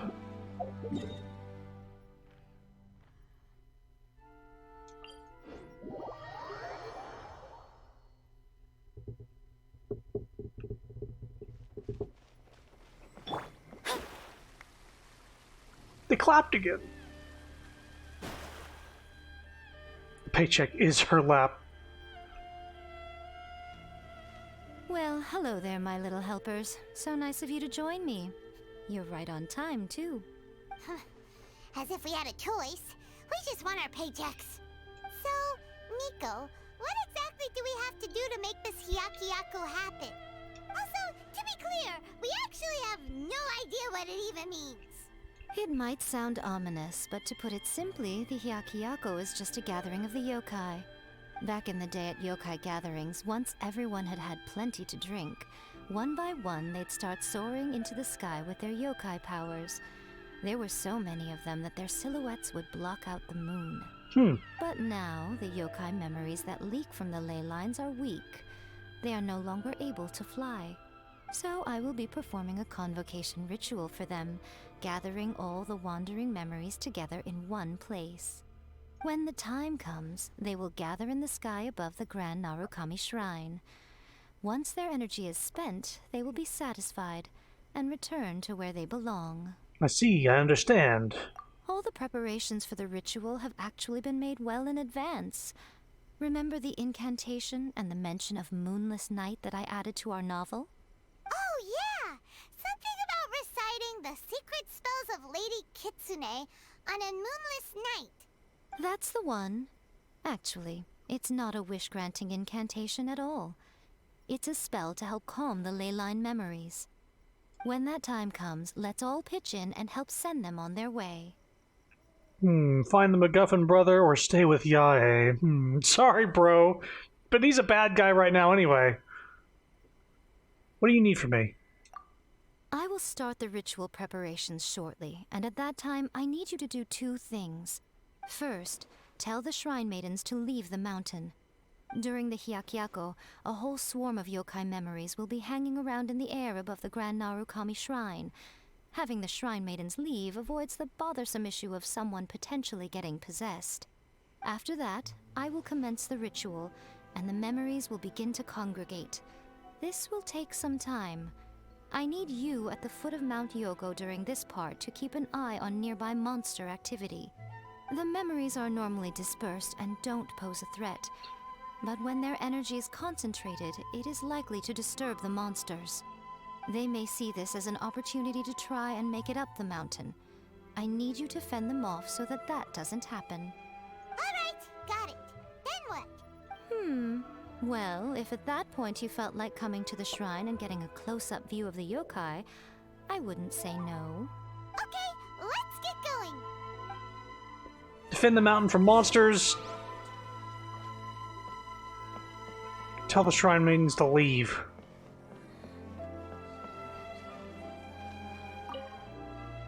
Should be alright, right? Nah, goodbye. You're not...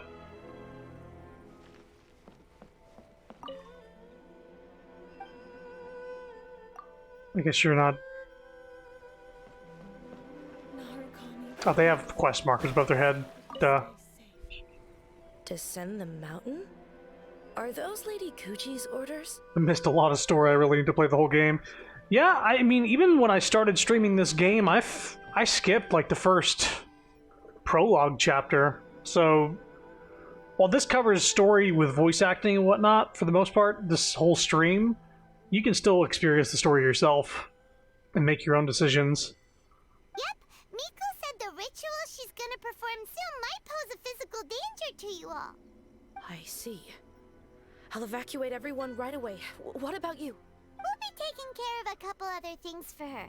And once we're done with that, we're gonna come back and do the ritual together. Because we want to make sure she's safe too. Because we want to see the yokai. It seems like Lady Guji places great trust in you.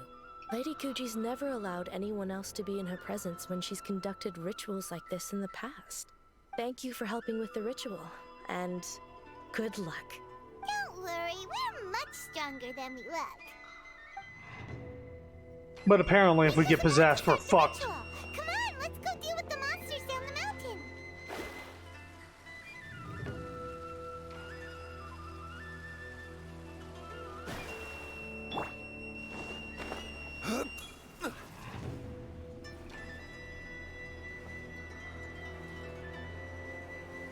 And that path right there.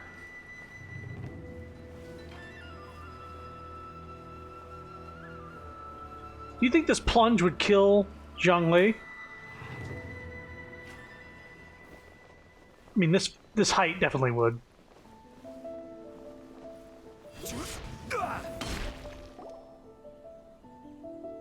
Sounded like she said Lady Coochie.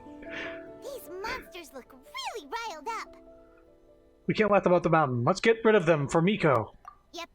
Let's get rid of them as fast as we can. Then we can get back in time to see the yokai. Who's this thick monster, this Fatui member behind us? Okay, bye. Alright, here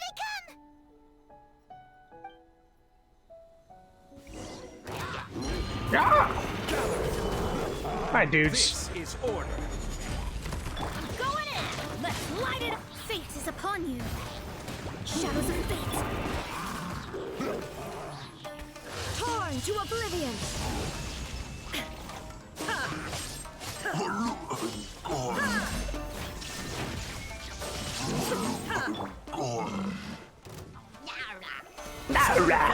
I will have order.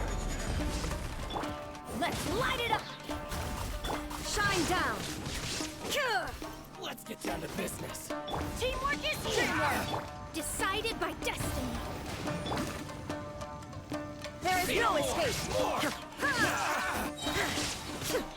Now you shall perish! There's so many of them! Come on, you can do it!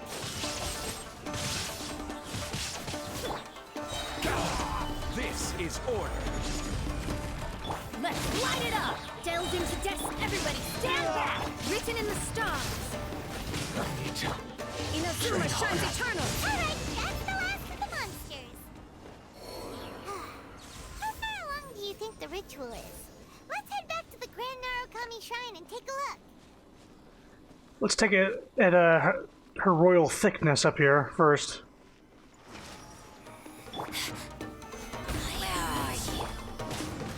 Shadows of fate, illusion shattered! I will have order.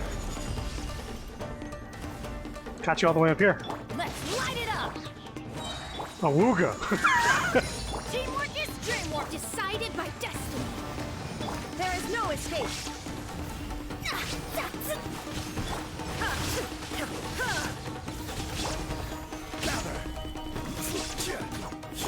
Now you shall perish! This body belongs to ice and snow. Get back up to the top.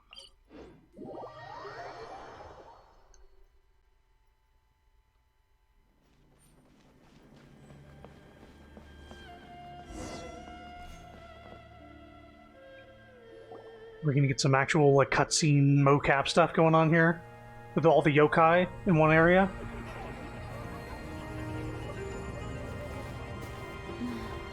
Of course. So many! They're everywhere! Huh? Yes, the memories of the yokai. They haven't been able to relax and soar through the air like this for a long time. Come with me.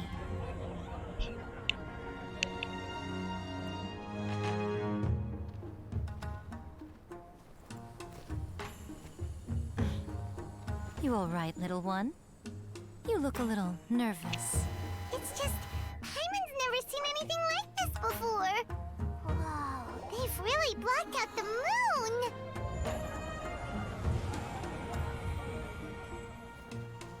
It does look a little intimidating, doesn't it? But I know them. They may be loud and brash at times, but they are good and brave souls. Even after losing their lives in a brutal war, they have never given in to grief or despair. Alas, their time is short.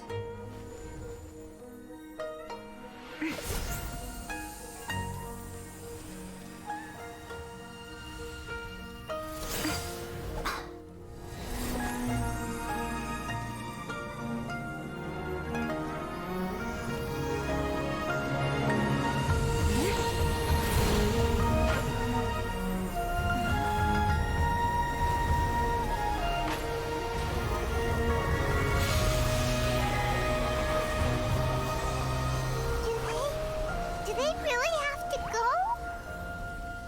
It's a feast, and all feasts come to an end.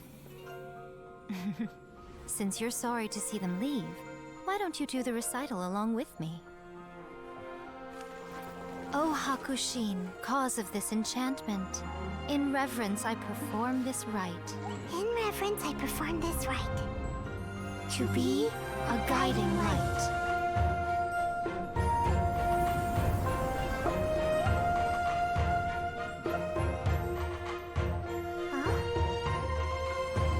Wow, so beautiful! Look! Lights are coming from Inazuma City!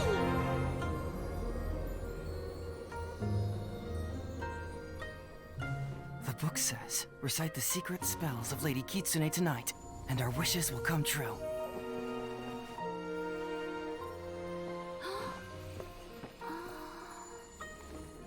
Oh, Hakushin, cause of this enchantment. I perform this rite to be a guiding light.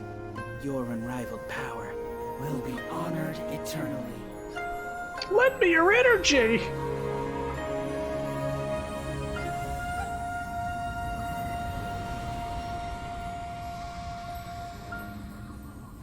Murakusai, you asked if I was doing well.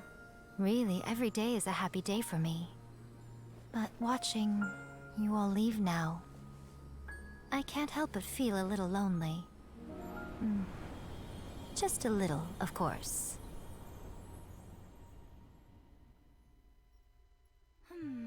Just as I thought. The ritual went very smoothly. Thank you both. Didn't the ritual call for a moonless night? I know they block out the moon, but I guess that was their cue to do it. Nico, you alright? Oh, I'm great. But the look on your face just now... I'm fine, seriously. Really, No. Honestly, you two. Nico... Fine. Well, if you're dead set on doing something for me, you can treat me to a meal. Okay. Sure, no problem. A meal it is. A meal? It's a deal. Okay. Well, see you soon then. Guess the moonless part isn't literal. The spirits made it moonless, I guess. Yeah, that's what I was thinking. Like, maybe whenever they blocked out the moon, that was the cue for everybody to go like, oh, I can't see the moon. Let's try to do it. Yeah, you are the meal. A snack and a half. Except, wait until the appointed time the following day.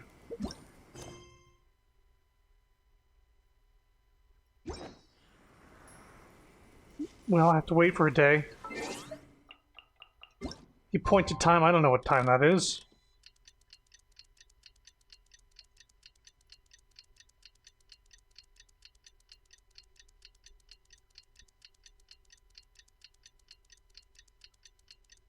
Time to go on a date with Yae.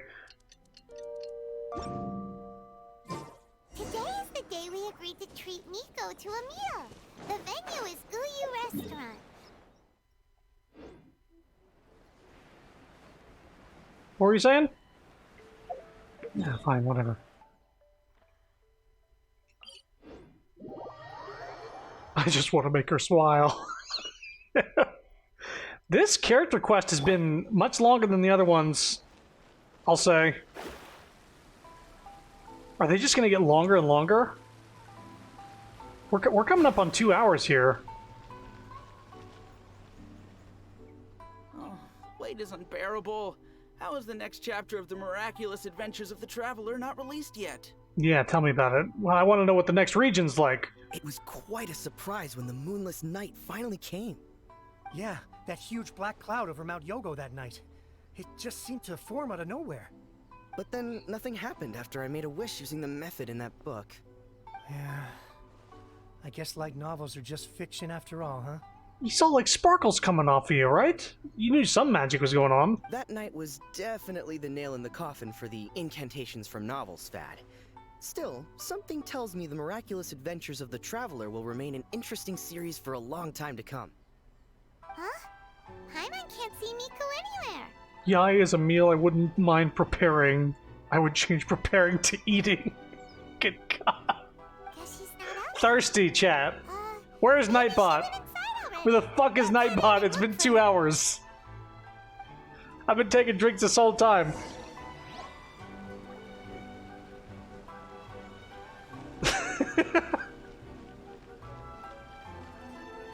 He's dead.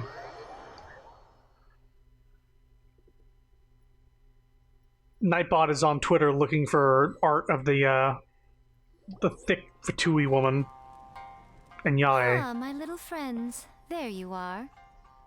Nico, what is this? You started eating without us? Paimon's upset. I did, yes. You're paying after all. The thought of being able to eat the most expensive dishes and drink the finest sake, all for absolutely free? Oh, I just couldn't wait any longer. Ah, boss, see these two faces here? Remember them. They're the ones picking up the bill later. Alrighty. What's gotten into you? Come on, sit yourselves down. She's got expensive taste. You have to try this fish. It's found exclusively in the waters around Seirai Island. They shipped it to Inazuma overnight, and it was still alive right up until I ordered it. I don't need to hear that. Or maybe you'd rather try this? I know. I normally can't bring myself to drink sake this expensive either. Actual alcohol on screen next to the main character? If you don't drink alcohol, that's fine too. There are all kinds of fruit juices covering the whole price spectrum. Miko! You are outrageous! Last time we were here working on the novel, all you ordered for us was the plainest kushikatsu! Strange. I remember no such thing. Kushikatsu and fried tofu, that was it. Oh, so what? You did offer to treat me to a meal, didn't you? Anyway, I am something of a VIP, you know. Wouldn't you find it embarrassing to treat me anything short of lavishly? Uh-huh. Miko, this meal is going to be super expensive! Aren't you afraid we won't be able to afford it? Oh, don't you worry about that. You can most definitely afford it. They're still printing your light novel by the batch, you know. You have quite the generous payment due. What? Oh, darn it! She tricked us into this! Miko was after our Mora from the very beginning! We've been taken for a ride. Oh, the looks on your faces right now. Too perfect. Trixie Fox! Oh, by the way, since nobody's wishes came true on the moonless night, novels with incantations are no longer in vogue. So you'll have to come up with something new for the next chapter of The Miraculous Adventures of the Traveler. The deadline is looming. I'm counting on you.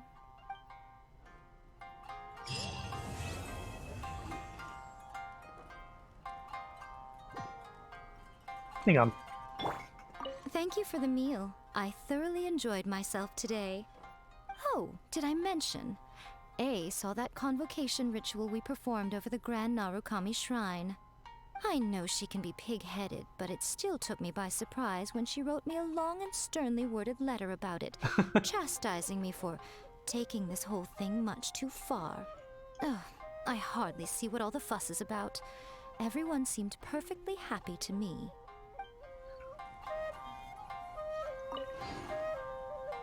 You took that much too far, Yae. Oh, bitch, please.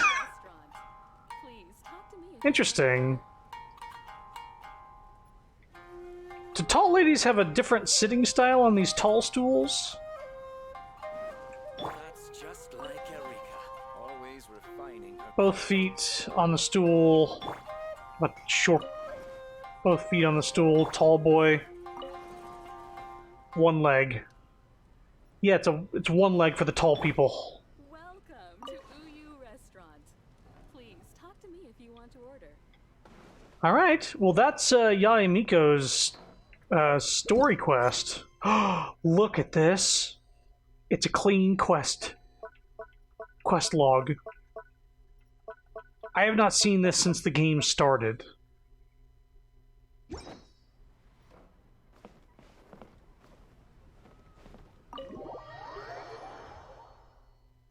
He got them Jack Skellington legs, though. He's talking about Zhongli.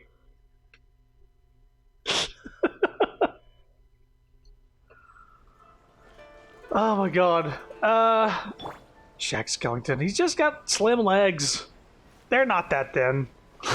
They're not that thin. Mona's are pretty thin compared to his. So, what we have now that there's a few of you in chat, you guys get to decide right now which one of these hangout events we should do. Except for Diona. Noelle has a second one we can do.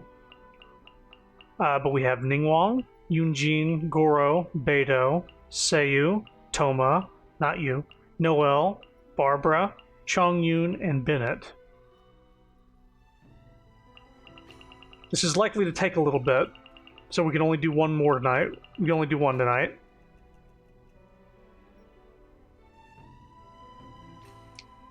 What are y'all thinking?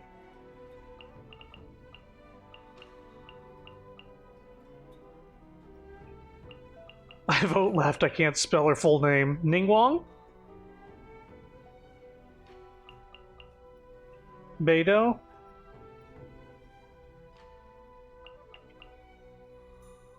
Is Leap still in chat? What does he think?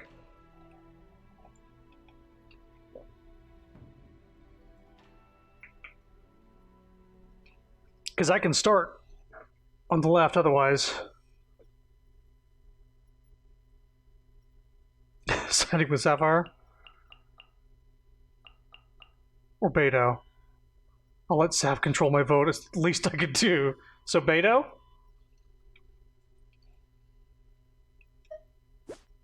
Okay, we can do that. We'll get some Primo Gems and some other rewards while doing this, but here we go. Begin Hangout. When the crux shines bright. Pirate Captain Beidou.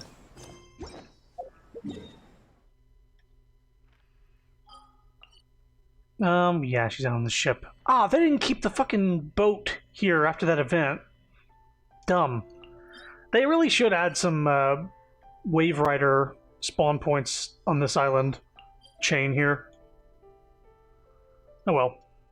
Mona will get there. Both Leaps and Aspen just gave their vote to Sapphire.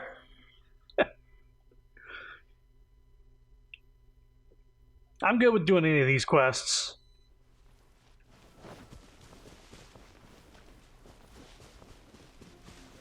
We'll see how hard it is to get all the endings on it.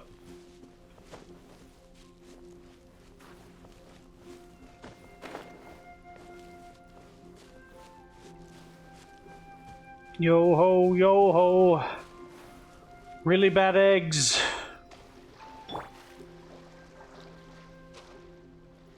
Can I make it? Let's try from here. I can probably make it. Nope, you gotta fucking go on the water, Mona. There we go. I think the only other way to get to the ship is either freezing the water and walking across, or gliding down from a very high height.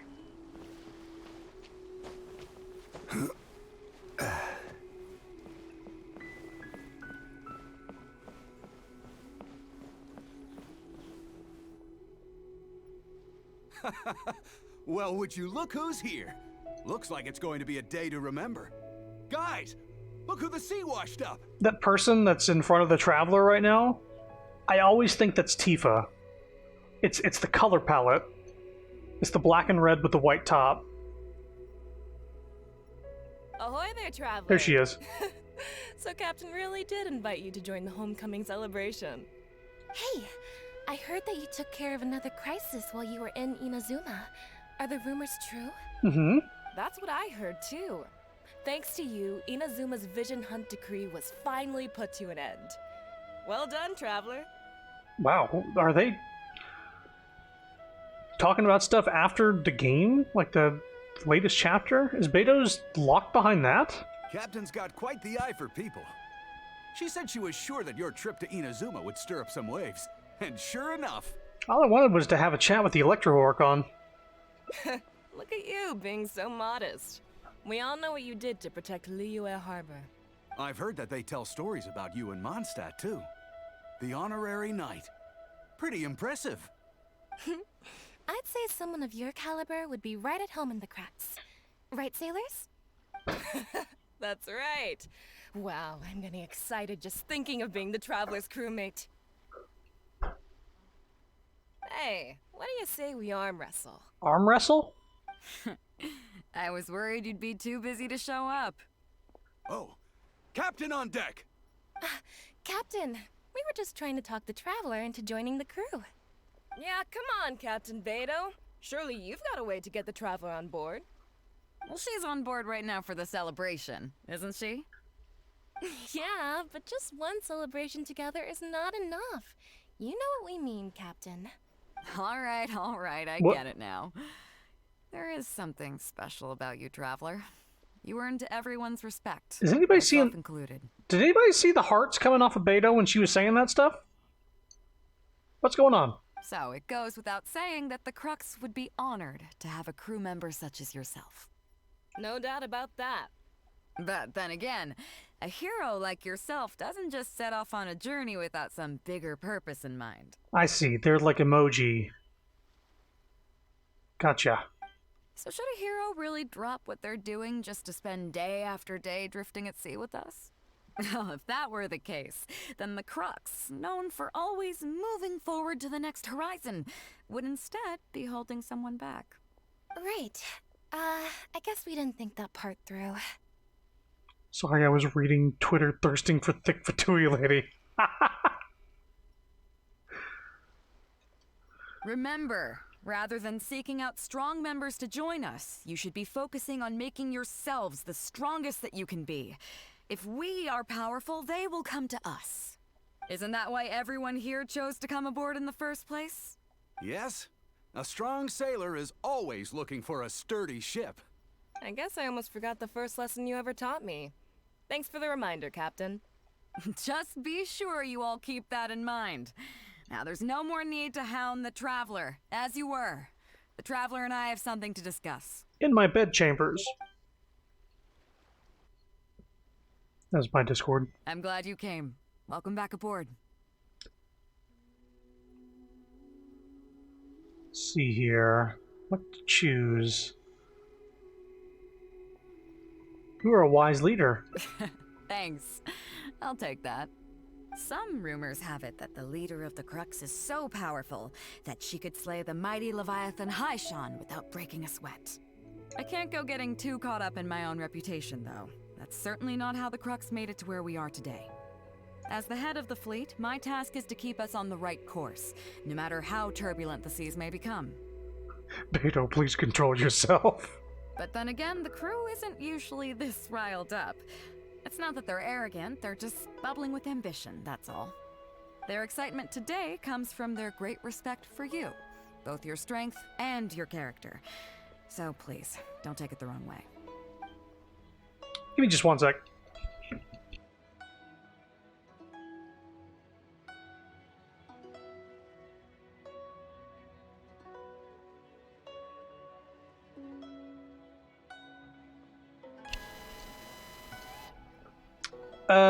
Why would I? I'm actually quite interested in the life of a sailor, or why would I? I should be thanking them for taking me to Inazuma.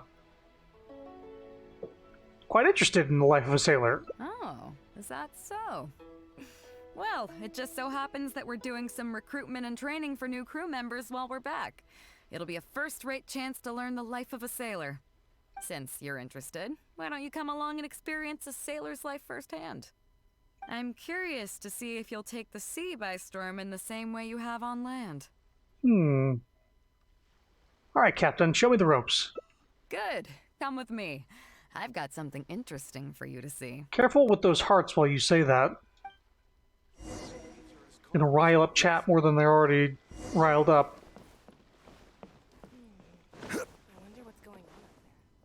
Chief Mate Juza's breaking in the newcomers, but I think we can spare you the tedium of that. After this, the new crew members will be arranged into 2 teams for more specialized training, according to their own aptitudes and the needs of the fleet. One team will learn comprehensive survival skills, including maritime emergency rescue, marine meteorology, psychological counseling, and so on. They will serve as the support team for the fleet, ensuring safe navigation. That's why we call them the Shield of the Crux. What's the other team? The Spear of the Crux? That's right.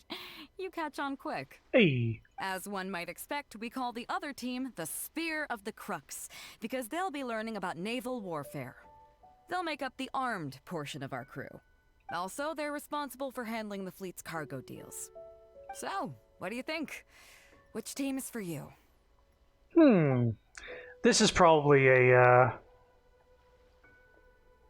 offshoot. Let's start with the spear. You truly are an adventurer at heart. And before Beto's hinted at having certain interests. What, you mean women? She's already gay for Ningguang. Let's start with the fundamentals for any armed crew member. Basic boat handling. Follow me. You gonna make me go around in a boat?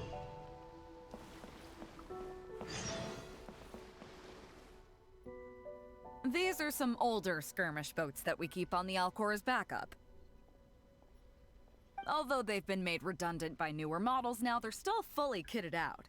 They're perfect for when we need to do simulated battles as part of crew training. Kinks. I thought I'd be steering the Alcor in a battle situation. Simulation. Disappointed? So this isn't quite on the scale that you had in mind, huh? To be honest, the Alcor going into battle is the last thing I'd ever want to see. In fact, out of all the confrontations we've ever had, almost all were resolved by negotiation. Only when negotiations fail do we consider deploying our armed fighters and skirmish boats, and they alone are enough to handle most situations. The only reason the Alcor would ever need to open fire would be if it were a fight to the death. The Alcor serves only two purposes: to deter or to destroy. We are an armed fleet with a strong sense of justice, not war-hungry lunatics. We're very careful about determining when to use force and exactly what level of force to use. All of this to say that mastering a small attack craft is quite enough for new crew members. Do you have any experience piloting small armed vessels? Sure do. I can even sail and fire at the same time. You mean you can do the jobs of a helmsman and a gunner simultaneously? Wow, that's quite an achievement. Even in the Crux, there are few who can do that. Multi-talented.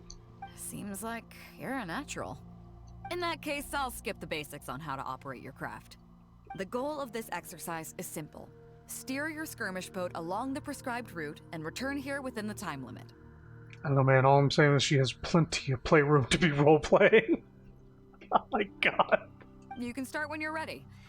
I'll be waiting here so I can observe your skills. She likes to watch. So let's give her something to watch. Nightbot, where are you?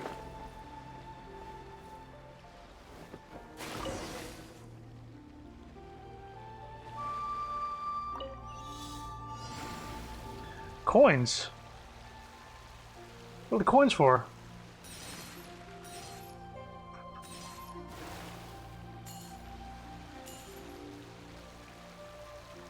I gotta collect 13 of them.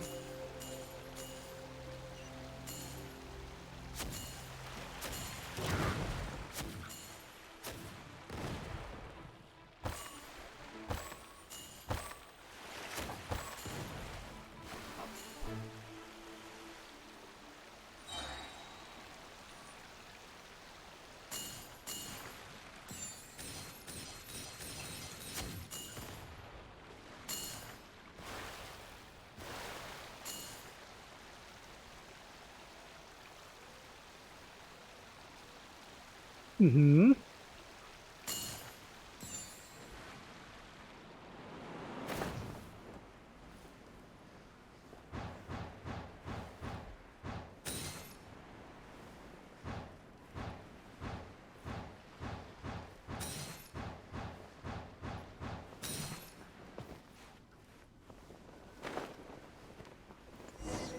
Done. Nicely done. That was a joy to watch. Perfect timing on the turns, you kept your craft stable on the straightaway. It was like watching a well-rehearsed show. You call that pretty routine. All right. It's high time I introduced you to some of the more serious business that the Crux takes on. Come with me. We're going to Liyue Harbor.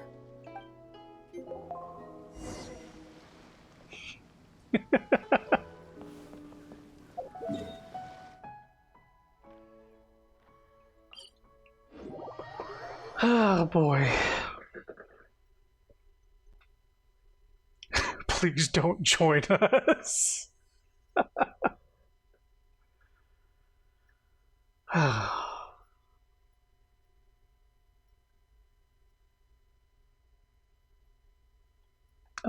Yep. Just down here. There's several endings to these hangout events, so we're going to try to get them all. You may be aware that as an armed fleet, the Crux is kind of like the maritime equivalent of a guard for hire. We work as an armed carrier, earning our keep by successfully delivering the goods entrusted to us from A to B. Aside from that, though, there is also one other important way we make income. Bounties for capturing pirates on the Ministry of Civil Affairs wanted list. Consultancy fees for running fast-track training courses for other crews. Remuneration for completing Adventurers Guild commissions. Actually, it's trading. In certain kinds of goods. Hey, my hotshot accountant. Nice of you to join us. Cut it out, boss. Juza sent me here with a message. He says preparations are now underway. If you give me the all clear, I'll head straight over. Okay. Be careful. What's your bookkeeper doing here? Well, she has something to take care of. Mora Grubber was right, though. The other important side to our business, the less official side, is doing exactly what merchants do. Importing here, exporting there. The only difference between us and regular merchants is that our transactions aren't entirely above board. You'll see what I mean by that shortly. I'm taking you to see one such transaction for yourself. So we're going to be gay and do crimes? Come on, let's go meet our trading partner for the day.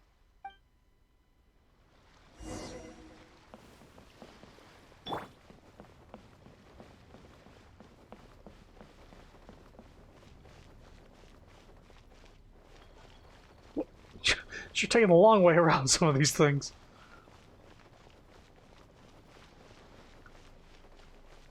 I'm still here. What? Running around like an actual player. Fresh seafood! Fresh seafood! Catch it while you can! What do you have?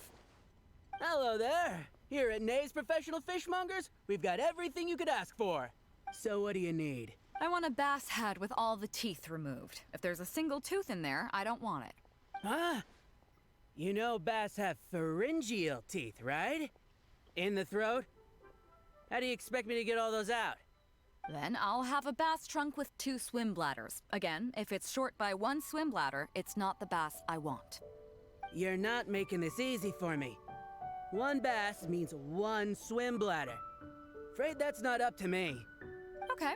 Then I'll take a bass tail with scales that are yellow on the outside, black on the inside. Also, it's gotta have a total of 81 scales. That's 7 times 7, no more, no less. 7 times 7 is 49 now. What kind of fish scales are yellow outside and black inside? You sure this is a fish you're talking about? In any case, you can try all you want, but 7 times 7 is never gonna get you 81. Pardon my asking, but you're not a fish expert, are you? I'm sorry, ma'am, but I'm afraid I don't have any of the things you're looking for. Didn't you say you have everything we could ask for? Look, I'm a professional. So are most of the people I serve. I can accommodate anything they ask for. Seems you two are amateurs. So I'm sorry, but you'll have to go someplace else. Anywhere you'd recommend? Like I said, Nay's Professional Fishmongers is for professionals. For amateurs, the place to go to would be Wise Amateur Fishmongers. I bet you're wondering why that guy was saying he didn't have what we wanted. That was just the first step in the transaction to confirm our identity. The real deal will come later.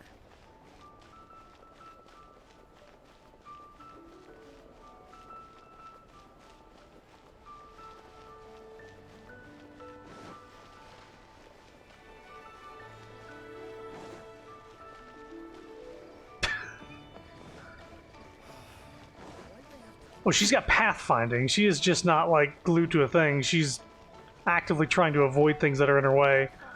That's why she's, like, seeming off every now and again. Fresh seafood! Fresh seafood! Come take a look! Is this Wise Amateur Fishmongers? That's the one. We have all kinds of amateur stuff here. The more amateur, the more of it we got. What would you like? We'd like a bass head. No problem. Ours are all toothless, mind you. And a bass trunk. Oh, no problem. I'll stick an extra swim bladder in there for you. On the house. And a tail. Sure thing. I'll paint the scales yellow on the outside and black on the inside, so you can tell at a glance, this ain't no ordinary fishtail. Do the scales add up to 81 or 7 times 7? If it's 7 times 7 you want, I can do you 81, 138, or even 648. It's up to you. Great. I like your style. We have a deal. I appreciate your patronage. Please, take your order to our warehouse manager over there. Don't you have the fish here? A real amateur if I've ever met one. Proud to have you as a customer. No, we don't have the fish here. All fish sold at Wise Amateur Fishmongers are still swimming in the sea. Once we get the order in from the customer, we go fish it out for them. The warehouse handles that side of things. Pay first, then we bring you the goods. That way you get the freshest catch.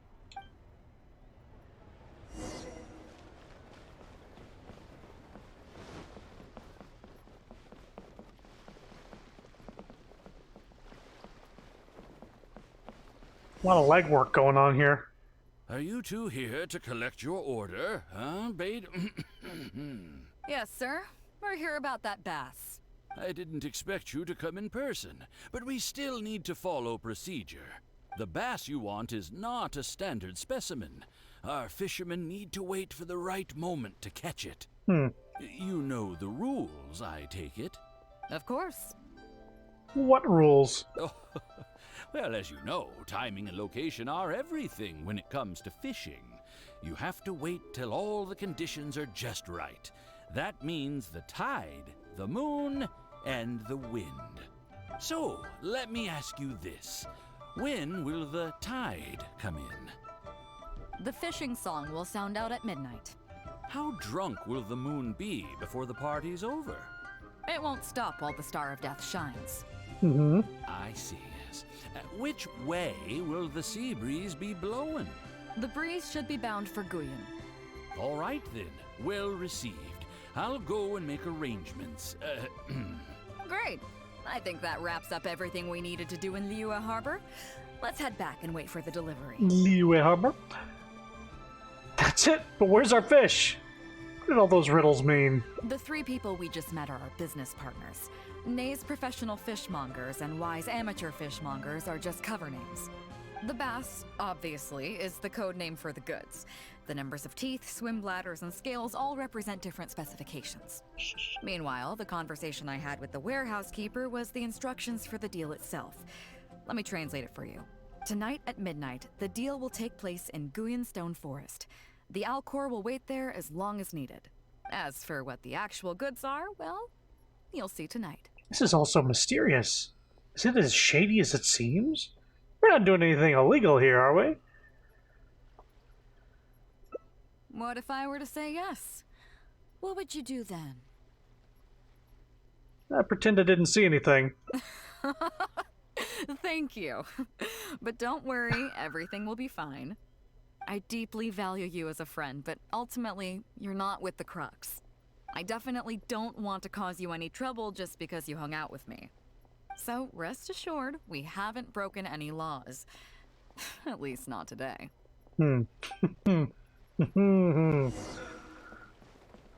kind of laws we be breaking? Okay, I was gonna say, don't make me go out to the ship. Teleport me back automatically, please.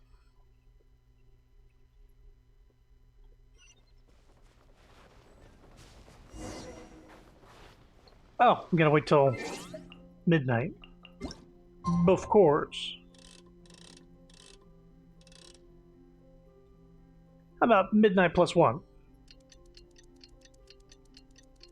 Gotta love a lady who breaks the law. And my heart. Oh. look who it is. Mr. Iron Abacus.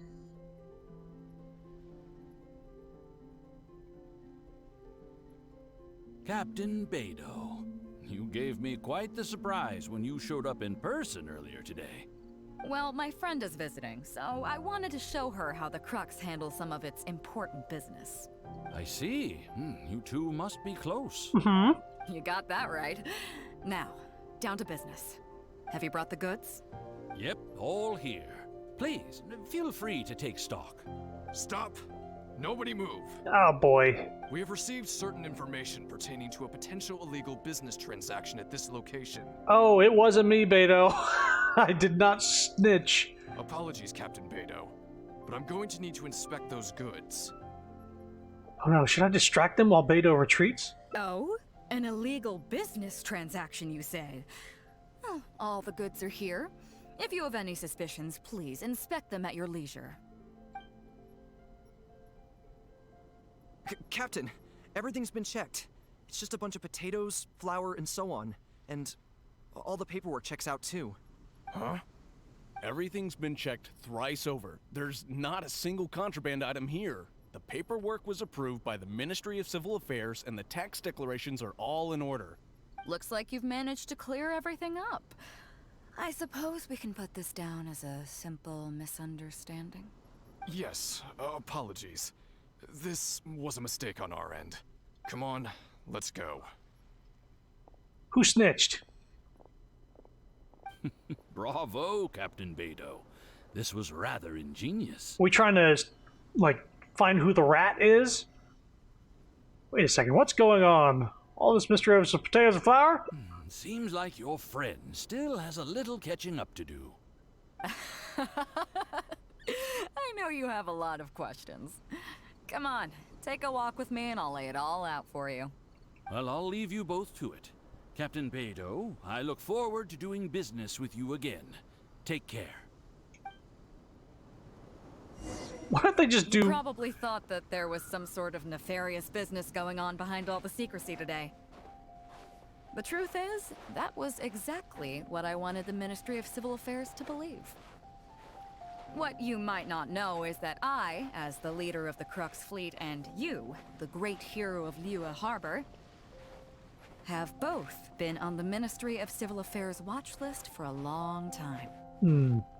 In other words, whenever you or I crop up in Liyue Harbor, it almost always draws their attention.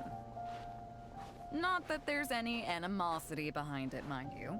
In their words, it's a security precaution to prevent people like us from causing unnecessary trouble. Nice voice. Oh, I have no qualms about that. They're just doing their job, keeping the land safe. She's doing that thing where she walks on the side of the water to make sure that I don't fall in. But how does that saying go again? Ah, yes. Sometimes the closer you are to something, the less you can see. Did you figure it out yet? That's right, Mora Grubber, the accountant. With you, me, and a few sacks of potatoes and flour serving as a front, the deal she's overseeing on her end should go off without a hitch. After all, the Ministry of Civil Affairs sent the Millilith to us.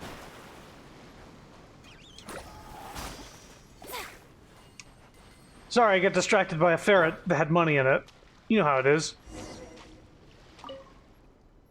Looking at the time, it should be any second now. So we were, just distractions. Look, that's the signal.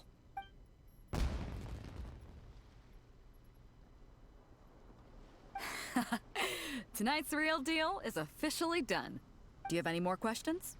I have a feeling Ningguang is not so easy to fool. You're right. Never underestimate her. But as long as we don't take things too far, she won't look into it too closely. She knows that neither you nor I would do anything to harm Liyue. In any case, there's another higher-level watch list at the Ministry of Civil Affairs above the one we're on. It's top secret. Even I don't know whose names are on it. But I do know that the individuals and organizations on that list are the ones the Qixing are really wary of. I've gotten off topic. On some level, Ningguang and I are actually business partners too. Reason being, I'm the only one who can get her some of the more obscure treasures she wants. What is the real deal?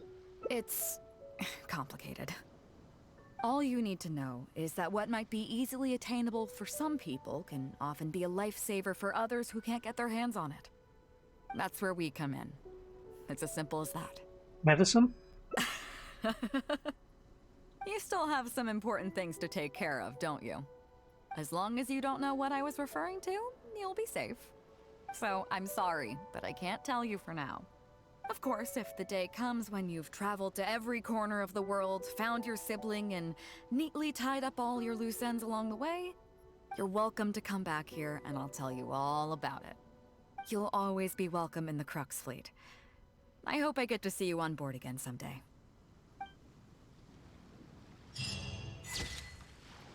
Guyun Buyers Club. Once everything is over, Beidou hopes to see you on board again someday. So that's one ending for us. Get that screenshot. So let's see here. We have 4 more endings. That gives you an idea how long these take. Special guest. Alright. Okay. I don't know how you're supposed to get 6 hearts. I guess answer the proper way.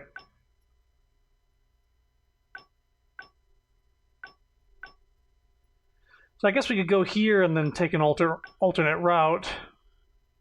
So instead of the Spear of the Crux,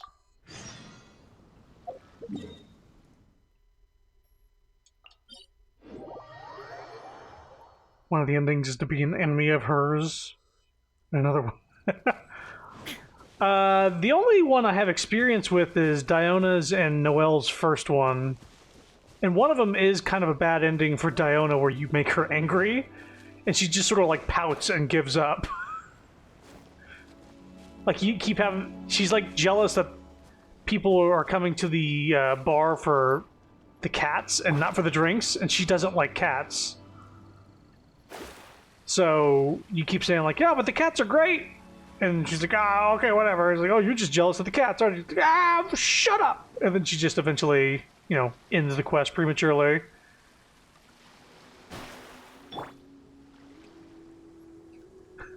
Where's the money in Nightbot? Where were you earlier, Nightbot?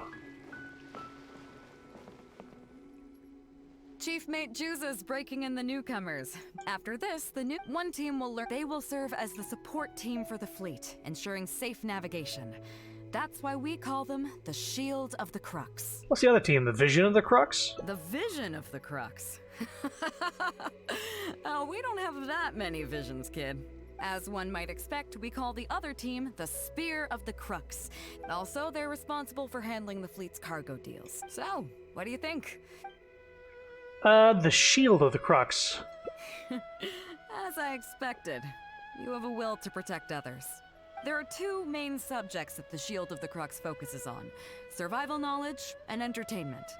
As I was saying earlier, survival knowledge includes prevention of injuries and diseases at sea, navigation and cartography, basic meteorology, etc. You can go learn about these skills from Yinxing, Huixing, and Liushi. They're all seasoned hands in their respective fields. I thought I would be learning from you, Captain. Each sailor has their own strengths and weaknesses. I'm no rookie, of course, but you shouldn't underestimate the knowledge of the crew. If there's anything I'm most proud of in the fleet, it's my people. Go and get to work.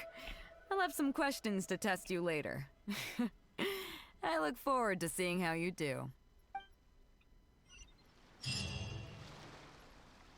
Okay.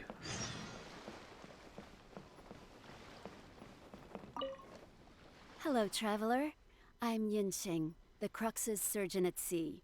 Whenever a sailor has a health problem, they come to me. I deal with it all, from seasickness and common colds to amputations and everything in between. I'd like to learn about treating injuries and illnesses at sea. Oh, I presume the captain arranged this, correct? All right then, let's begin. First of all, let me ask you this. What do you think is the biggest danger that all new crew members face? Getting seasick? That can certainly be a problem at sea, but it's not the biggest danger. The most dangerous thing for a newcomer is to underestimate the dangers of life at sea. Oh, I have seen many new crew members who see themselves as young and fighting fit and have no regard for safety. They think that since they are tough enough to look after themselves on land, they'll be fine at sea as well. Those are the ones that always end up in the sick bay. Everyone should know that being a sailor, especially on a long voyage, is a brutal job in an unforgiving environment. We have to face malnutrition when we're short on supplies, all kinds of injuries and diseases that the harsh ocean weather can bring, and even the psychological problems that can arise due to isolation and the lack of entertainment. To make things worse, the lack of medication and treatment options at sea can result in even minor health problems becoming serious, or even fatal. Hence the need for amputations. Oh, you probably thought I was joking, right? Well, that's not surprising. Most newcomers think the same way. But hopefully you now realize that with a little extra precaution, a lot of these things can be avoided. Well, I think that's enough for you to think over for now. Is there anything else you would like to know? What's Beto's view on this? Captain Beto? Well, out of everyone I've met, she probably values people's lives and safety the most. Although I'm just a doctor, Beto has given me the full authority to send any newcomers who I don't see as fit for service off the ship, until they are ready to come back with the right attitude. Every time we're stocking up before a voyage, medicine takes top priority. I'm even allowed to choose the suppliers, regardless of the price. We have adequate budget for medical expenses. Whew, this is a lot less Beto than I was expecting on this route. Do you know what Morgrubber, our bookkeeper, calls this? A significant financial risk. But Beto knows the importance of having a healthy crew. That's why she has authorized me regardless. She places her full trust in me and believes that I can solve these problems. Of course, I have proven her right. So, to answer your question, that's how she thinks. Is there anything else you would like to know? What happens to the crew members who have had limbs amputated? Are you concerned about them? No wonder Captain Beto thinks you're different. There must be more to you than just your strength. If you can convince Morgrubber to show you the books, you'll see there is a regular fixed cost, titled Convalescence Payments and Incapacity Support for Injured Crew Members. Regardless of the fleet's income, those who have fought alongside us will certainly receive their compensation every year. Some of those that have returned to land have started small businesses, while others have chosen to go out traveling the world. The money is intended to allow them to live their lives as freely as possible. I'm sure being based on land helps a lot with that too. Still, we can't pretend like it solves everything. They call them life-changing injuries for a reason, you know. But if nothing else, it's good to know that while Captain Beto is in charge of the Crux, no one will get forgotten. Is there anything else you would like to know? I've learned a lot. Wow, my pleasure. Okay, let's leave it there then. Be sure to take good care of your health. Okay, navigator time.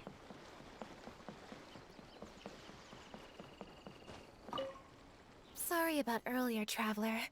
We were so caught up on getting you to join the fleet that we didn't notice we were going a little overboard. Good thing the captain stepped in. It's okay. I was hoping to learn a little bit more about cartography. Oh! Well, in that case, you have come to the right person. I'm not just blowing smoke. You're looking at the most talented navigator in Liyue Harbor. I'll start by introducing some chart reading essentials for new sailors. Feel free to interrupt if you have any questions. Let's start with what to look for when you get a set of complicated charts. First, you should always look at any indicated shorelines, islands or reefs, water depths, hydrological conditions, and other hazards. With these features in mind, you can answer the basic question of, can I chart a safe course through this area? Visually, nautical charts are a little unique. Unlike land maps, most charts do not have a fixed scale, which means that it can be hard to precisely determine the exact distance between 2 points. The most advanced nautical charts come with a supplementary chart, which has different colored lines marked on it to indicate distances. It's worth mentioning that under my direction, the Crux is using these advanced kinds of charts. Some cartographers mark out other points of interest on their charts, usually with their own special symbols. If they don't leave any accompanying notes, they can be very difficult to interpret. For example, charts inherited from the previous navigator. Not only those, we have tattered and torn charts that we've picked up from all over the place. To be honest, it can be quite a challenge, even for me. Some of these charts are really old and have symbols that I've never seen before. But if we don't decipher them, we will certainly miss many secrets of the sea. Fortunately, we have the captain with us. She managed to find some ancient books on semiotics that I can use to study the charts further. I'm awake! I don't think anyone other than our captain can manage to get these kinds of resources. Old charts and ancient books on semiotics are not the kinds of things that are sold in your average marketplace. Oops, I've gotten off topic. Well, that just about covers the basics of chart reading. Cool. Is there anything else you would like to know, Traveler? Do you have any experience drafting nautical charts? Drafting charts?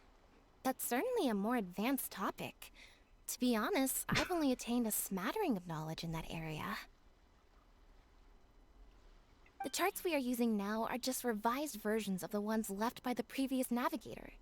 So my mapping experiences have been primarily limited to updating our charts to reflect changes in the sea. I think you can ask Captain Beto more about cartography. One time, the fleet sailed into an uncharted area by mistake. It wasn't long before we turned the fleet around and returned the way we came out for fear of potential hazards. But Captain Beto still managed to draft a simple chart of the area we sailed through for if and when we explore the area again. Incredible, isn't it?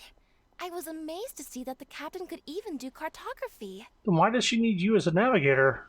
Because I have the talent, and she doesn't want to let it go to waste. She treats the whole crew that way. I initially had the same question myself.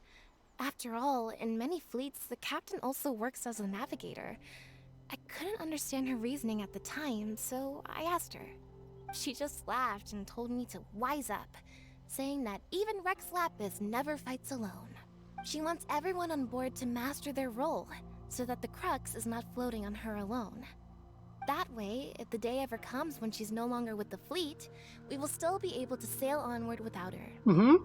Captain Beto may seem aloof and even act careless sometimes, but the truth is that she's very considerate of everyone on board. Is there anything else you would like to know, Traveler? Nothing else, thank you. My pleasure. A friend of Captain Beto is a friend of mine.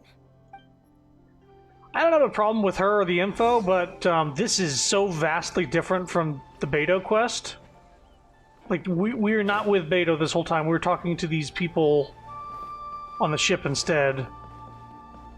And getting just like, this is what I do to navigate and make maps. I update maps. I update the water in the maps more than the regular maps when I get them from the previous person.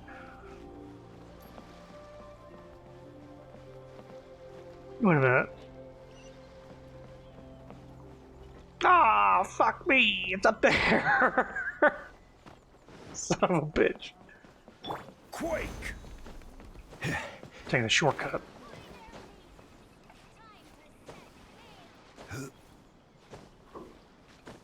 Yeah, this is supposed to be a Beto hangout, not a crew of the Crux hangout. The crew is fine, but I thought we were going to get more, like, one-on-one time taking this alternate route. We sure top-loaded this quest with Beto time, huh? Had to get my stamina back. Go around the rope.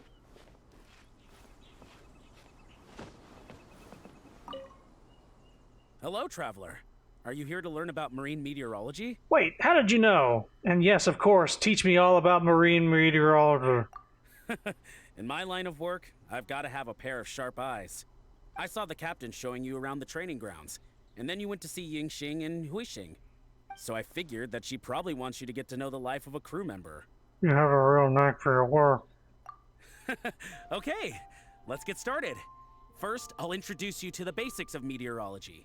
Marine meteorology basically means keeping tabs on the weather as well as other ocean phenomena, so things like sea fog, storm surges, water spouts, and so on. These are all potential threats to safe navigation.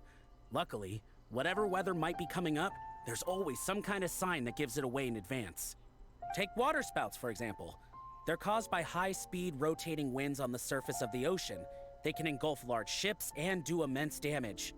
But if you know that water spouts can only form in an environment with high temperature, high humidity, and large clouds, then you can be well prepared. You will be even more alert if you also know that the presence of winds blowing in opposite directions, with a significant difference in speed, is a direct precursor to the formation of water spouts. And most importantly, if you spot a small white vortex emerging from the clouds, you should immediately notify the crew to steer clear of what's ahead. Avoid water tornadoes, got it. So there you go. Those are the warning signs of water spouts. I am proud to say that over the years, I haven't let a single one sneak up on my watch. You must have sharp eyesight.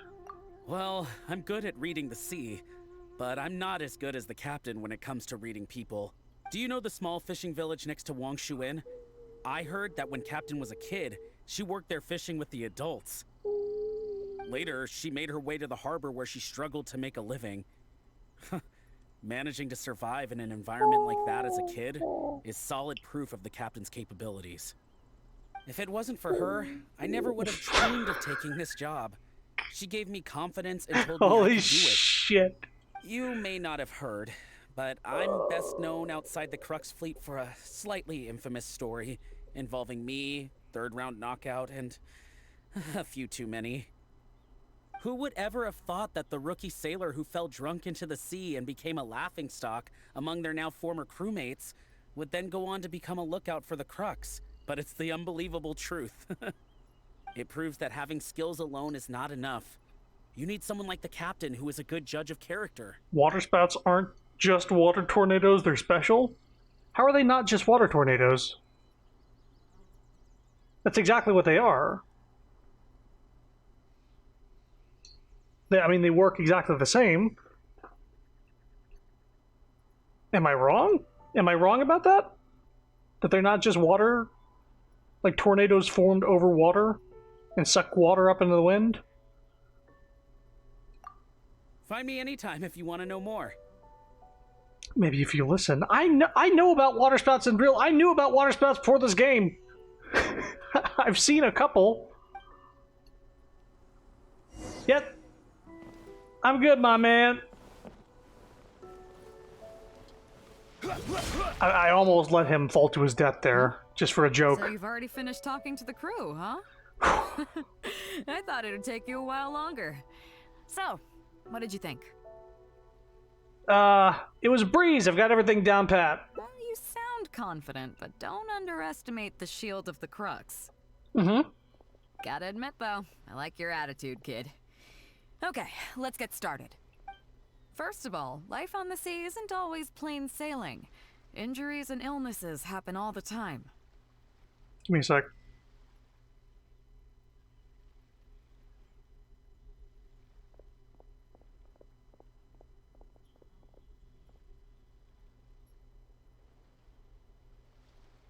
But what is the single biggest danger facing crew members? Underestimating danger. Is that your final answer? All right, on to the second question. As you've just learned, the fleet plots its route using nautical charts. The charts used by the Crux have additional charts attached. The supplementary chart has lots of lines in various colors for added reference.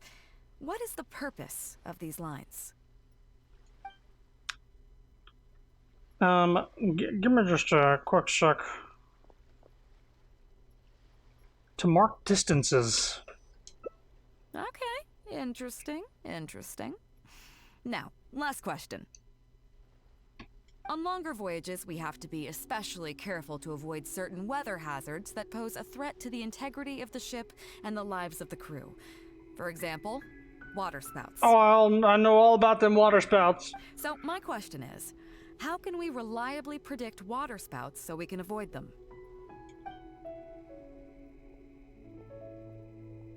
presence of dark clouds and strong winds in opposite directions, plus white vortices in the clouds. This is plus rings and white spots in the clouds. That's a Who Wants to Be a Millionaire answer. It's this one. Okay, those are all my questions. Do you want to know how you did? Yeah, go for it. I gotta say, each time I think I've wrapped my head around how great you are, you surprise me with something new. Hey. You got them all correct. They weren't the most difficult questions, but they weren't ones you could bluff your way through either. You've clearly been paying attention to my crew. Sure. Okay then. Now it's time to apply that endless talent of yours to learning some new recreational activities. To be clear, wrestling sea monsters barehanded is not my idea of recreation. Don't worry. All our recreational activities are respectable and, above board.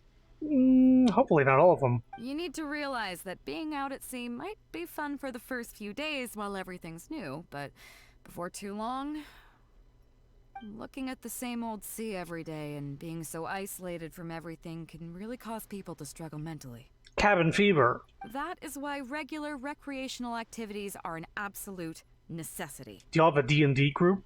We offer a lot of fun courses for our newcomer training, including fishing, photography, chess. Oh, and thanks to Kazuha, these days we also offer poetry and music appreciation, as well as communal wind listening. Wind listening? What a fucking nerd. Each newcomer has to participate in at least one, so that they've got some way of keeping themselves occupied at sea further down the line. All right. To help you get over your boredness, I'm going to have you join me in a course of wind listening. Okay, just sit there, put your ear to the wind, and have a nice listen. Yes, it's good. It's a good recreational fun time. Are you not entertained? Of course, if you'd prefer wrestling sea monsters with your bare hands, that can be arranged. Now you're talking my language. Well, for today at least, let's stick to the training schedule drawn up by Juza. If I remember correctly, it should be photography today. Come on, I'll show you. Am I gonna take pictures?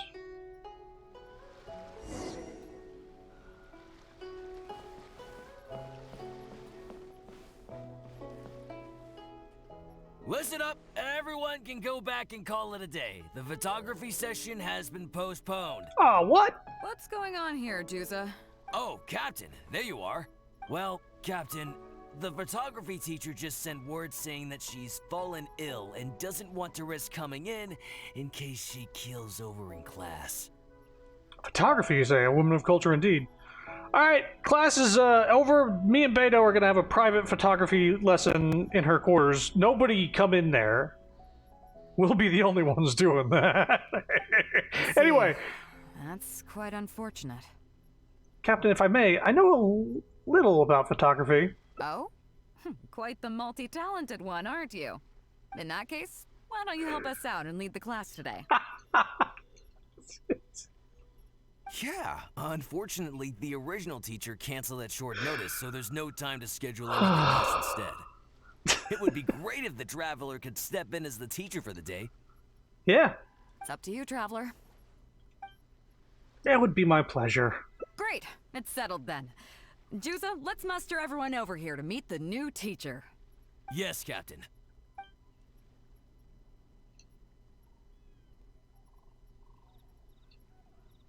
Okay, that's 1, 2, 3. Oh, that should be everyone. Take it away, Traveler. Before I begin, I do have one condition. Oh yeah? What's that? Since this is a photography course, there has to be a subject. We will need a model. Fair enough. It seems like you already have someone in mind. Mm-hmm. So, who will it be? Wait, I think the most suitable model is Captain Beto. Me? well, we could do that. Or... Hey! Guyonstone Forest looks extraordinary today. It'd be a pity to not capture the scenery for posterity. She's a little, flustered from that, huh? So how about we snap Guyonstone Forest for today's class? Then there'd be no need for a model. Come on, Captain. We talked about this. The photography class is supposed to be portrait photography. Have you forgotten? Uh-oh. Scenery looks nice at first, but it gets boring after a while. I bet it'd keep the crew more entertained if we got them learning portrait photography so they could record moments in each other's daily lives. Oh boy. Those were your exact words, Captain. Coming back to bite her. Were they now?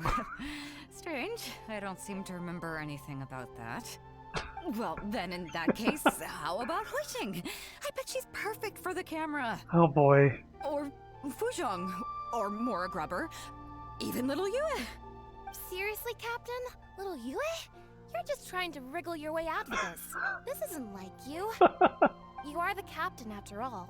Of all of us, you're the best suited to being a model. Oh my. I agree. You were the one who invited the Traveler to be the teacher, so you should cooperate, Captain. Uh-oh. Besides, Captain, you've never had your photo taken. It's high time you got one. You know, a heroic and striking kind of picture. We can even use it to promote the fleet during recruitment. Oh no, she's not gonna like that. Real funny, guys. Trust your crew, Captain. You're the best candidate. Trust me, Captain. You're the best candidate. Well, if you say so. I'm not one to spoil the fun. So, what do I do now, Traveler? You can just strike an epic pose. Like this? You look a little nervous. You're kidding, right? I've never had my photo taken before, but something this simple shouldn't be a challenge for me. Oh boy. Was that a wink I saw? She only has one eye.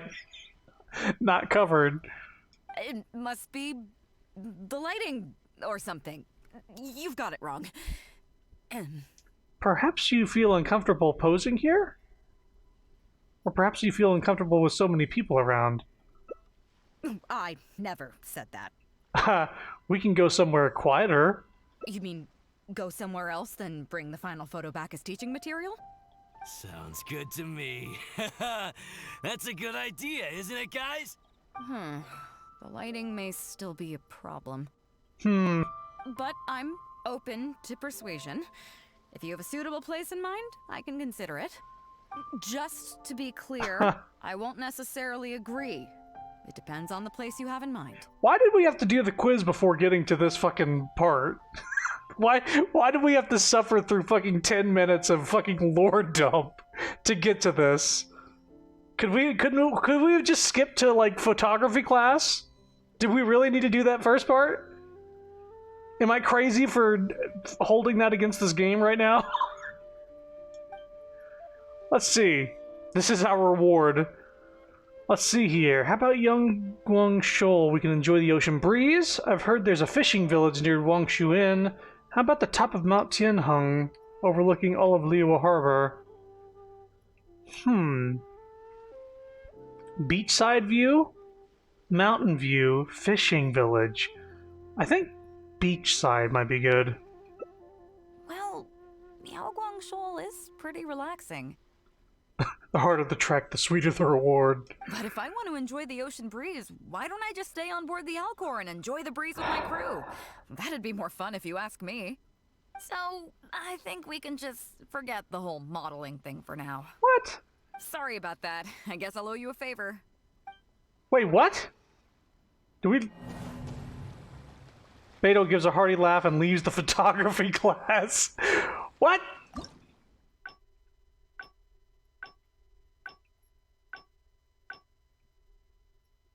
Yeah, I was gonna pick the mountain, but I was like, maybe like a beach, like, swimming photography, you know, that sort of thing.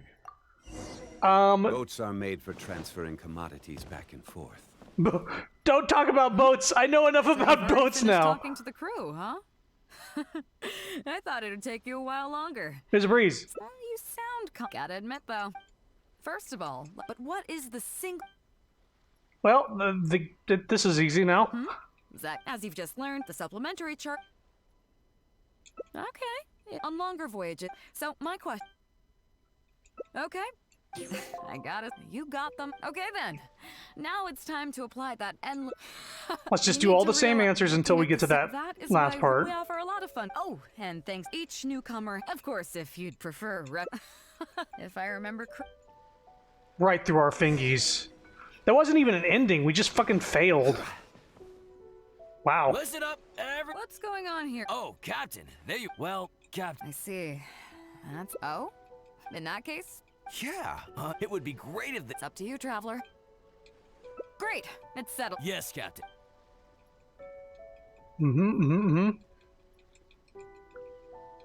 Come on, we have to get. We gotta get a picture of Beto. Oh yeah? What's that? Fair enough. So, who will it be? Me? Guyonstone for. So how about we? Come on, scenery looks. Those were your. Well, then, or Fuzhong. Seriously, Cap? You are the captain. I agree. Besides, Captain, we can even. Well, so what do I do now? It must be. I never said. You mean? Sounds good. But I'm just to be. Okay. I have a feeling that she'll say the same thing about the fishing village as she said about the beach. So the mountain. A view overlooking Liyue Harbor, huh? Sounds nice, but on second thought, I don't have any love for a lifeless gadget like the camera. What? I'd prefer to be having fun together with my crew. I guess I'm used to that rowdy bunch. What? So I think we can just forget the whole modeling thing for now. Sorry about that. I guess I'll owe you a favor. Are you kidding? She wants to go to the fishing village? Are you kidding me? Come on, we're wasting time. Oh, my sweet jeez. Can I just continue playing from here? Oh, I can just continue from here. Listen up, What's going on here? Oh, Captain. Oh, thank God. Well, I don't have to do the quiz again. Oh? In that case? Yeah. It would be great if. It's up to you, Traveler. Great. It's set. Yes, Captain. Don't tell me she sees our plan. There's only one choice left. It has to work. Okay, that's one. Oh yeah? What's that? Fair enough. So, who will it be? Me? Guyonstone for. So how about? Come on. I'm at max hearts too, so that factors into it. Well, then, or. Seriously, Cap? You are the captain. I agree. Besides, Captain, we can even. Well. So, what do I do now, Traveler? It must be. I never said that. You mean. Sounds good to me. Watch your comment about how many times we've tried thirsting after her. But I'm just. Okay, I've heard there's a fishing village near Wangshu Inn. The fishing village near Wangshu Inn? That place is deserted now, isn't it? How do you even know that place anyway? It's tiny. I don't think I've ever seen it on a single map. Zhu Liushi told me you once lived there?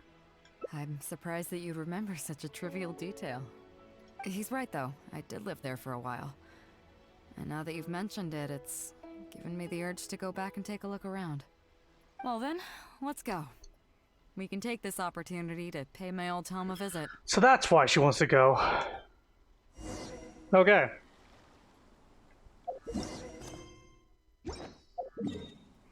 Map, please. Hey, I know this place. There's a fishing spot there near here that I had to get for Raiden Shogun's new spear.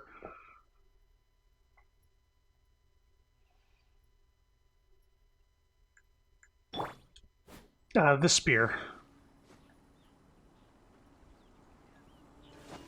I call it the Bident. Not a trident. Ah, fuck that. It's too close to Biden. God damn it.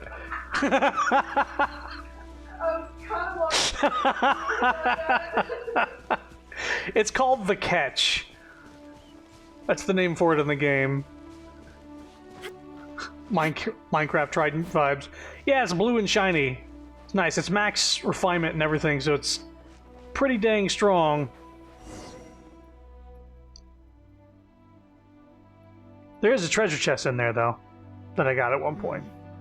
It's certainly seen better days. It was never that impressive, but at least back in the day, it was a lively village and home to several families. I wonder how long these last few old houses will remain standing. What exactly happened here? Nothing as dramatic as you might think. A few small incidents occurred, and then people began to leave. Tuning fork of broside and broside. Bro, I'm like the ruler of the ocean and junk. Dude, you should come and surf some tubes with me. Come on, let's take a walk around. Beta would slap me and run. She would slap me and then run. People used to call this place Downriver because the villagers apparently moved here from a place called Upriver. With them, they brought their knowledge of fishing, which had been passed down from generation to generation. I learned a lot from them when I was here. Now Upriver is long gone, and Downriver is all but deserted. It won't be long before no one even remembers what these places are called. To Zhong. Zhong. I barely remember this name. It's probably because you were little at the time. You're right. I was only about 5 or 6 years old when I first arrived here. I was homeless and had to wander around the streets. I remember finally managing to find half a rice bun, but then a stray dog jumped out and snatched it away from me. Dog. Half a rice bun was not something I was willing to give up so easily at the time, so I chased it all the way to this neighborhood. Then a few fishermen saw us running and stopped me. They were kind enough to give me some food. Seeing me stop, the dog also stopped running. But straight away it keeled over and never got up again. Maybe it was too tired, or maybe it had starved to death. Oh, wow.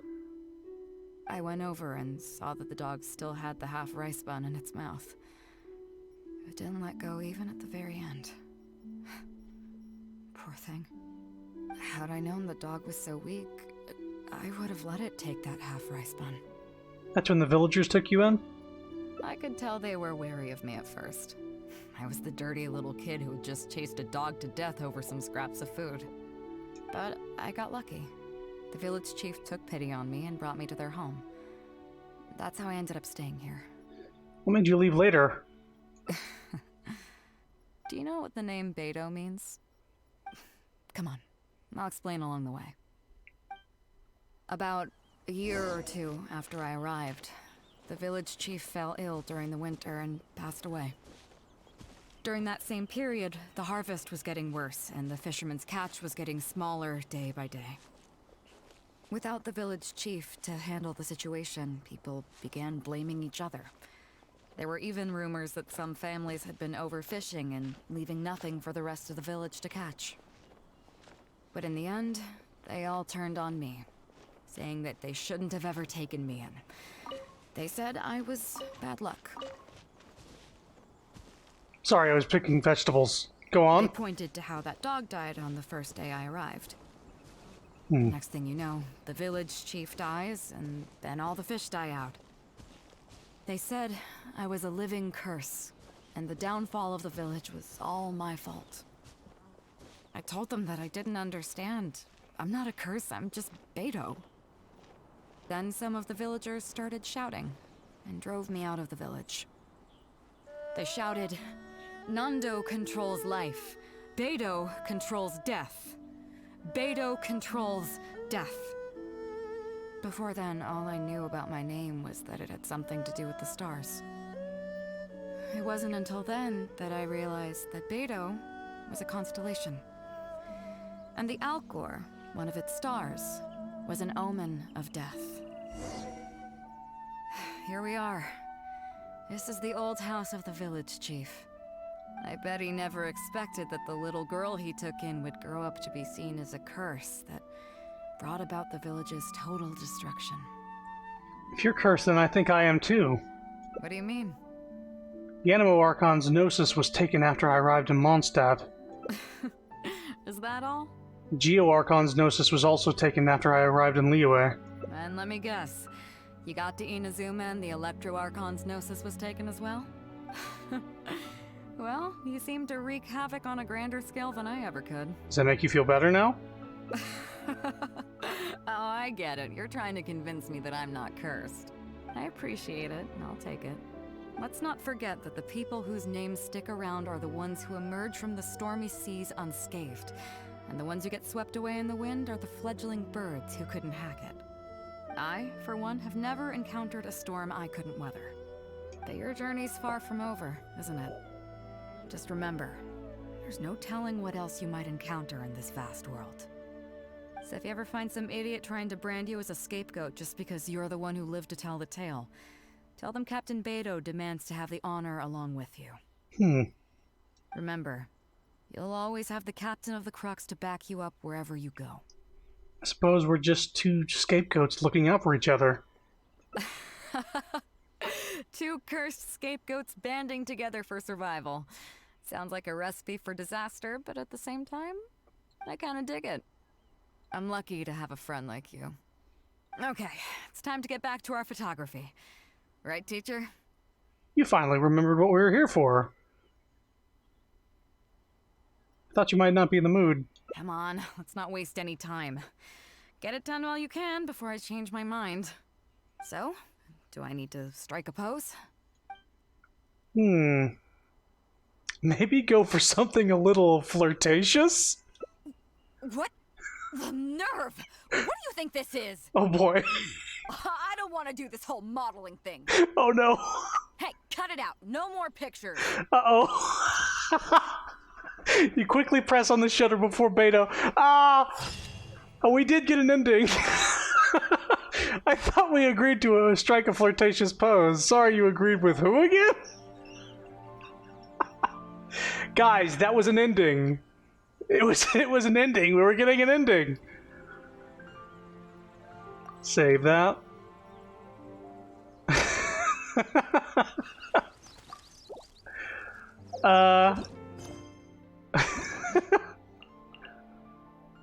So let's see here. Go. Ending rewards. Let's get these ending rewards.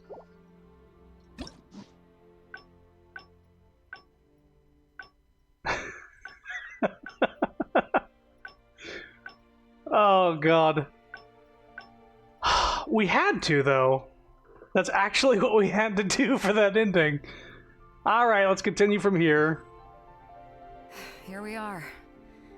I bet he never expected. What do you mean? Is that? Now imagine if that reset our hearts.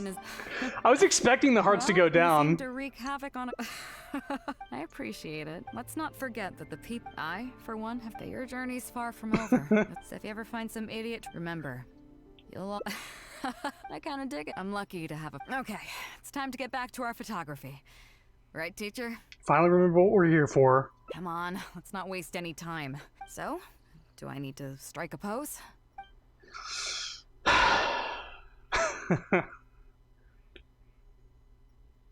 However you prefer. Alright. How about this? Start taking photos.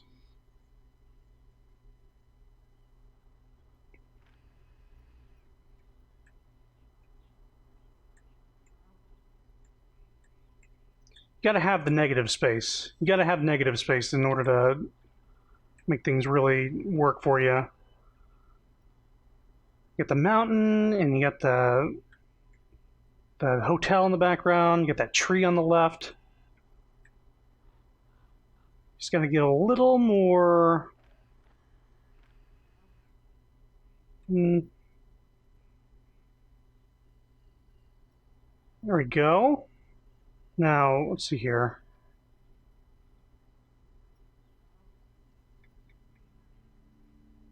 Let's do that. Wait. I'll save it, but I'll return. I was thinking maybe we can get with that sparkle, without the sparkle in the box. So, is it done yet? Excuse me, can somebody get that shining thing out? Tell me that it looks weird. Not at all, it's perfect. You were born to be a model. Show me. Only if you promise to give it back. Only if you promise not to beat me up if you don't like it.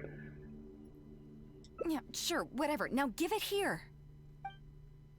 You hand her the photo. Yes. I see. All right. On behalf of the Crux, thank you very much for your photography class today. You've been an excellent teacher, and I couldn't be more satisfied. Now, as captain of the Crux, I am exercising my official right... Don't rip it up. ...to requisition this photograph for future promotion and recruitment purposes. Oh, you're actually going to use it. So, I'm afraid I'll be holding on to this. That's fine with you, though, right? You said you'd give it back! You said you'd give it back! Give it back! Laughter breaks the solitude of the long silent village, and the lonesome scene grows pleasant once again.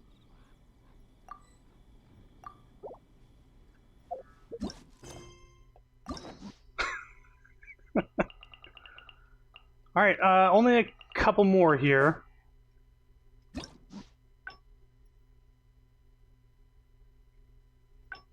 And I think they're both on this route here. I need to go down there. Should have double pressed the shutter button. That's fine, you know what? She doesn't know this. Shh, don't tell her. Don't tell her, okay? Hang on. Don't tell Beto. All right, let's go. But I have her already, and I can take a picture of anytime I want. I can remake that picture right now. I can remake that picture right now. Hold on. She just needs to do a pose. Hold on. We're not gonna make the same mistake as last time. Shut up. Shh. We gotta adjust the time of day. It's gotta be bright. It can't be midnight. It can't be sunrise or sunset. It's gotta be noon. Everybody relax. I don't need to relax. You need to relax. Shush. Here we go.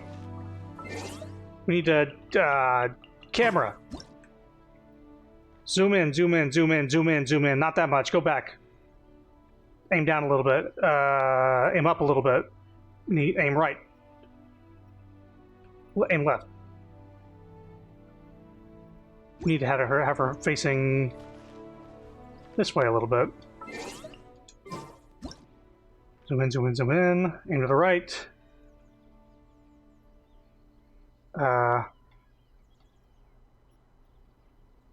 Zoom out. Well, a little less. You gotta split the difference. Fuck's sake.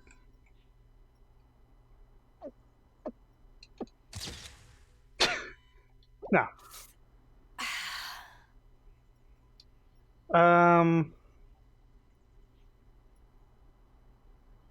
Okay, so now she just needs to strike a pose. And then the waiting game. Maybe. Like, you know.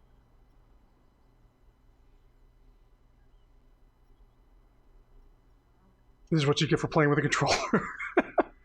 Honestly, I have more slight movements than a keyboard would be for movement. WASD is not as precise as a joystick. You take another drink? Sure.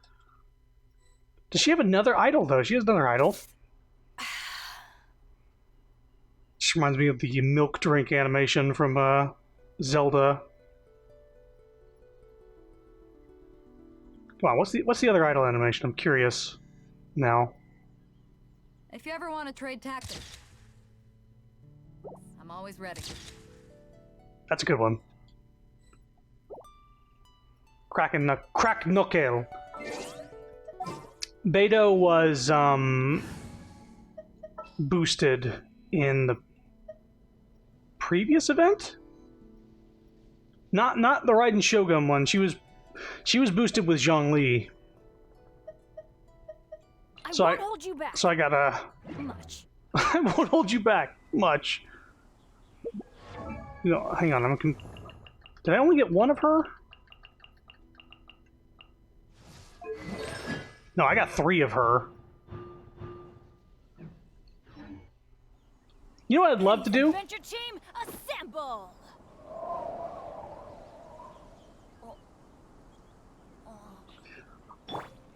I'd love to level up people without fearing that's going to bankrupt me in some way. I'm gonna take care of this dude and do the rest of the quest here. Gather! Everybody stand back! Order guide you. Written in the stars.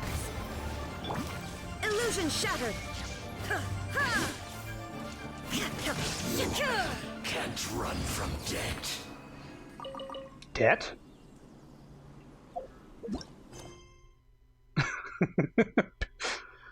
Okay, let's... Okay, we have a couple more endings to get. But first we need to do... Oh god. Is he gonna make me go to the...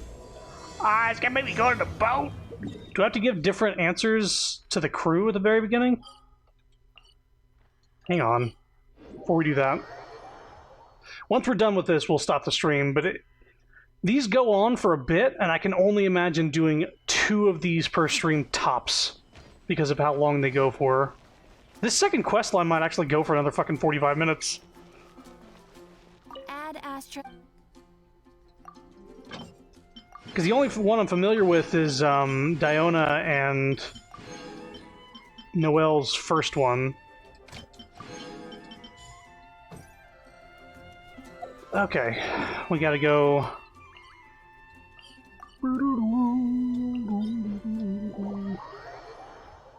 And make our way over the water again. I thought you were gonna say something else, Chrono. What? Wait, what did I say? I was close to saying something wrong. Or saying something thirsty, probably. Which... I was.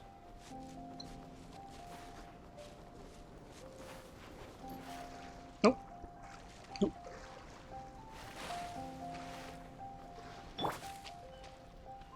They really need to just have a teleport on the ship, or at the top of the mountain so you can glide down, or have a wave rider spawn like they did during that event. Remember the event when I was taking the boat around and just doing all these like nonsensical sort of quests in the boat? They had a wave rider spawn, so it could be easier to get out here. Well, would you look who's here? Looks like it's going to be a day to remember. Guys, look who the sea washed up. Ahoy there, traveler. So, Captain... Hey, that's what I heard. Captain's got quite the eye for people. She said she was sure that your trip to Inazuma would stir up some waves. And sure enough... Yeah. It was a joint effort. I can't take all the credit. Look at you, being so modest. I've heard that they tell stories about you. Hey. I was worried you'd be too busy to show up. Oh. Yeah, come on. Well, she's on board right now. Yeah, but... All right. So it goes without saying. No doubt about... But then again, so should a hero... Well, if that were... Right. Remember, isn't that why Yes? I guess I almost forgot. Just be... So then... I'm glad you came. Welcome back aboard. Crew seemed excited to see me. Thanks for helping me get out back there. Hey, don't mention it. As a host, it would be pretty embarrassing to continue letting my guests be put on the spot like that. I can't go getting too caught up in my own reputation, though. That's certainly not how the Crux made it to where we are today. As the head of the fleet, my task is to keep us on the right course, no matter how turbulent the seas may become. But then again, the crew isn't usually this riled up. It's not that they're arrogant. Their excitement today comes from their great... Why would I? I should be thanking them for taking me to Inazuma. All good then. Great. Actually, speaking of Inazuma, I think your good luck must have rubbed off on me on the way over. Hang on. I made an interesting find on the beach shortly after we parted ways. I didn't rub off on anybody. Hang on. Let's talk about it over there, where it's a little quieter. Stop, Beto, please. Did I miss Chrono being a sussy baka? I don't think so. In fact, he came out just in time for more Beto. So after we dropped you off in Rito, we found a shipwreck nearby. Probably belonged to Inazuman pirates. We searched the wreckage and found a map. A map? At first, I thought it was a nautical chart. I was thinking we might discover a new sailing route if we were lucky. I actually learned a lot about nautical charts in an alternate universe. Did you know that when you inherit a chart from a previous thing, all you really have to do is update the water thing sometimes? It's really interesting, and you should probably spend 10 minutes on it before getting to a photography thing that's much more interesting. But after a closer look, I realized it wasn't a map of the sea at all. It was a Liyue treasure map, and no ordinary one at that. Is there a great demonic presence in the area? Nothing like that. I just mean that the map was a mess. So it was the most I could do to figure out that the treasure was probably in Liyue. As for its exact location, I have no idea. I'd say I've explored Liyue pretty extensively, but still, this one managed to beat me. So, I thought of you. Nobody can beat you when it comes to treasure hunting on land, right? You know what's interesting about these hangout events is that Paimon is not speaking. I'm speaking. I'm making these choices. So it's not Paimon having to speak for you. She would ruin it. Paimon would have ruined our, the photos on the beach. I wouldn't say I'm the best treasure hunter of all time, only the best to date. You know me all too well. Is that right? Well then, it looks like I'm in good hands. Here's the map. See what you can make of it. Paimon's not even present during these events, yeah. Huh. So, where do you think it is? Yes, of course I understand. It's obviously... slime? I think it's Guili Plains, just very badly drawn. Qingxi Village, just very badly drawn. Hang on, can I look at the map? Guili Plains. Guili Plains. Guili Plains. Huh, I never would have gotten that. How can you tell? Compared against a regular map, the topography of the area most closely resembles the Guili Plains. Oh. Okay then. So you do live up to the hype. I can't believe you noticed that. You sure have an eye for detail. Yep, I totally didn't guess. Let's head over there and take a look. I'll need you to help me zero in on the specific location once we're there. Yeah, let me just look at the map real quick. Guili, where the fuck is Guili?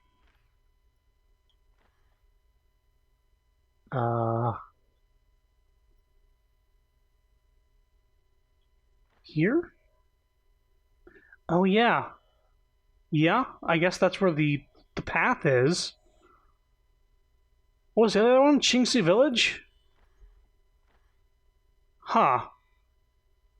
That could also be... Why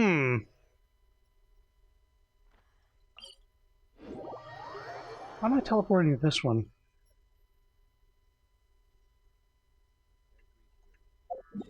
Stop.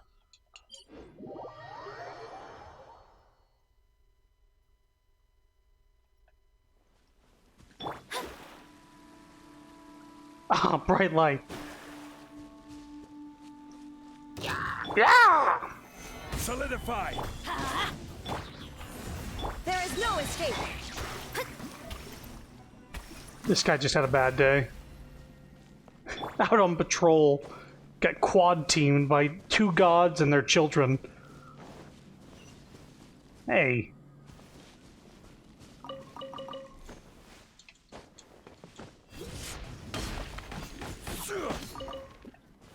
Speaking of treasure hunters. Hello, traveler. Are you here to pay homage to history? What are you doing? Trying to follow a trail of breadcrumbs, it feels like, or conducting an archaeological investigation in technical terms. Breadcrumbs? I am a bit peckish. Sorry if it wasn't clear. I'm an archaeologist. I'm researching the historical architecture and relics of the Guili Plains. She's not. She's with the treasure hoarders.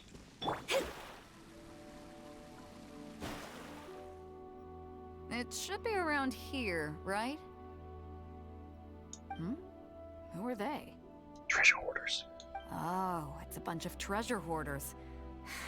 I guess the treasure's for real then. There are quite a few of them. If things go south and fists start flying, stay behind me. Yes, ma'am. I'm more than a match for these amateurs.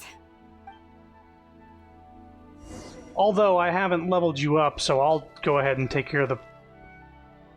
Keep digging, boys! Once we have our hands on the treasure, everyone gets a share!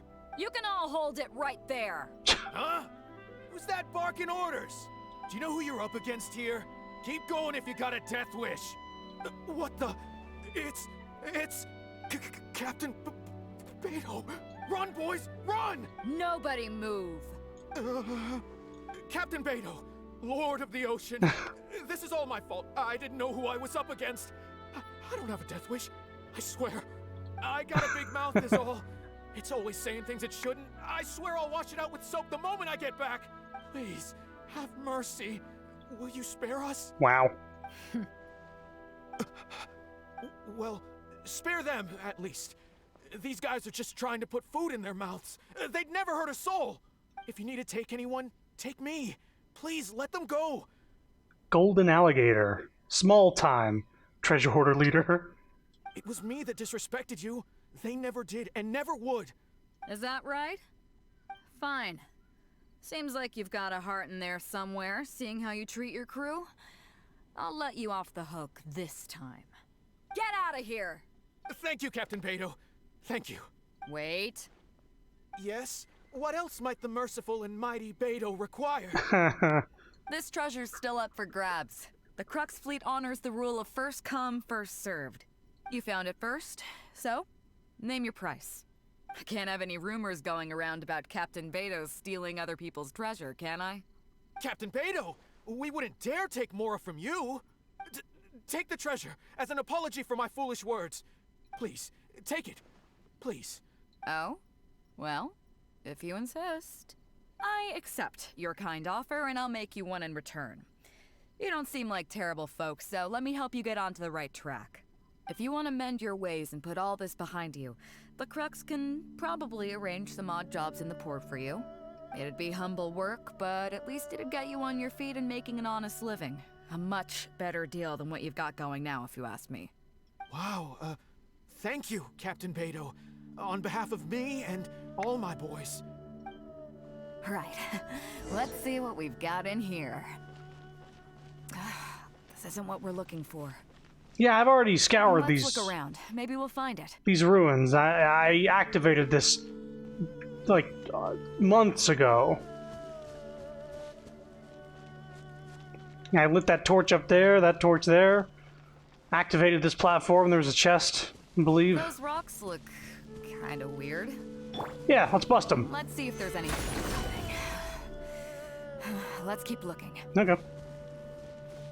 Go this way, I guess. Pretty sure we've done a lot here. I don't know what could be left. Hello. What are those hilly trolls digging for? Wait, actually, I've heard they sometimes dig for buried treasure.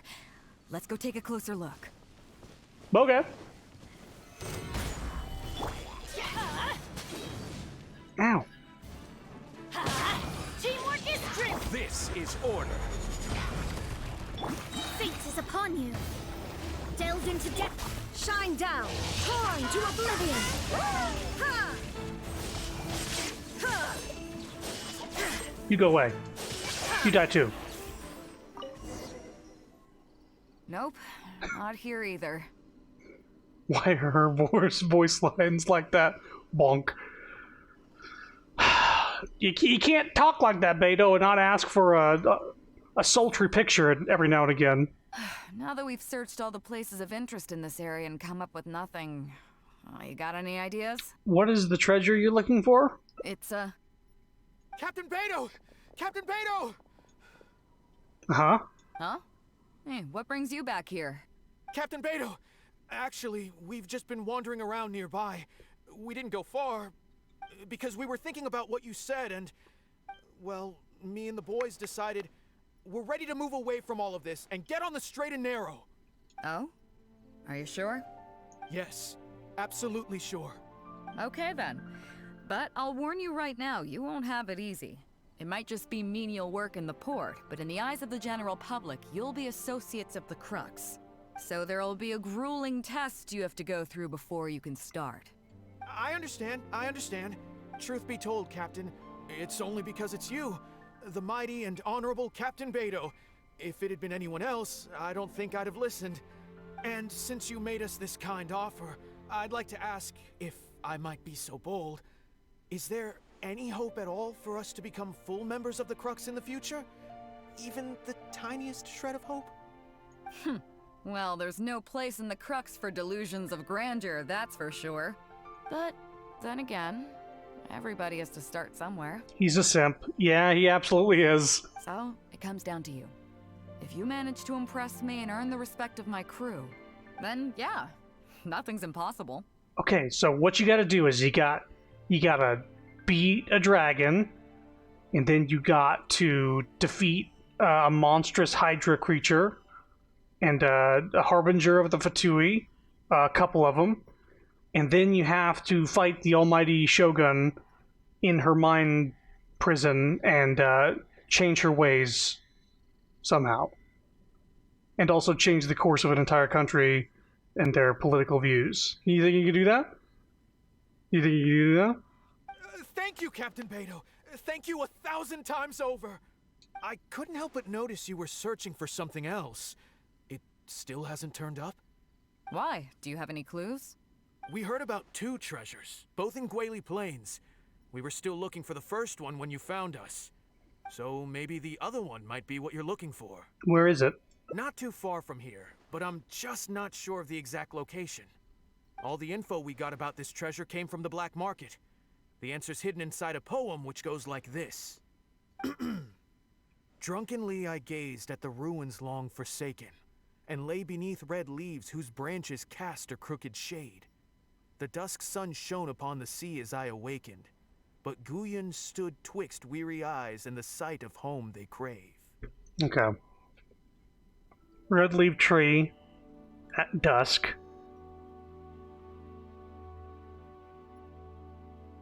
Guyon in between the side of the home As they for crave. the ruins long forsaken part, I do know of some ruins near here, but beyond that line, I don't... I'm just not smart enough. So a treasure clue hidden in a poem, huh? Don't worry, we got this.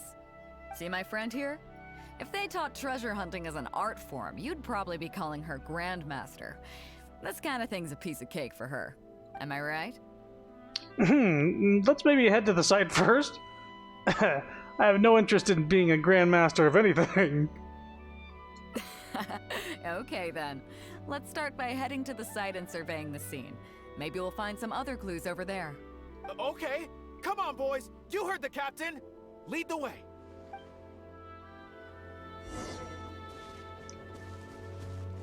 Okay.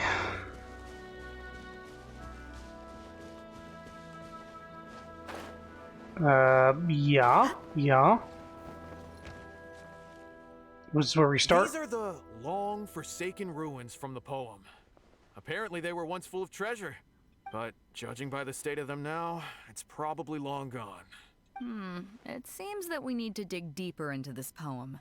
Drunkenly I gazed at the ruins long forsaken, and lay beneath red leaves whose branches cast a crooked shade. The dusk sun shone upon the sea as I awakened, but Guyon stood twixt weary eyes and the sight of home they crave. Do you have any ideas? Maybe gaze at the ruins means the writer wasn't right here, but... Somewhere you can see the ruins from. So somewhere not too far from here? Second line means there's probably a red leaf tree around. Yeah, and maybe the shadow cast by the tree is supposed to hint at something. Third line, perhaps the dusk sun has something to do with the timing? Oh, I got it! This guy fell asleep and woke up just before sunset! Dusk and the shadow of a red-leaved tree. I think we can work with that. Yeah, the shadow will probably point in the direction we need to go. Let's take a look around. I think we're getting close. I think I figured all that out without this guy. Lizard! Come back here! Got it. Or at least I got its tail. Could it be this tree?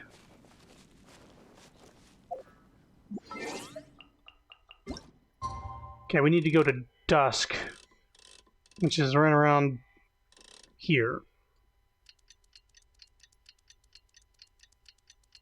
I'm something of a grandmaster myself.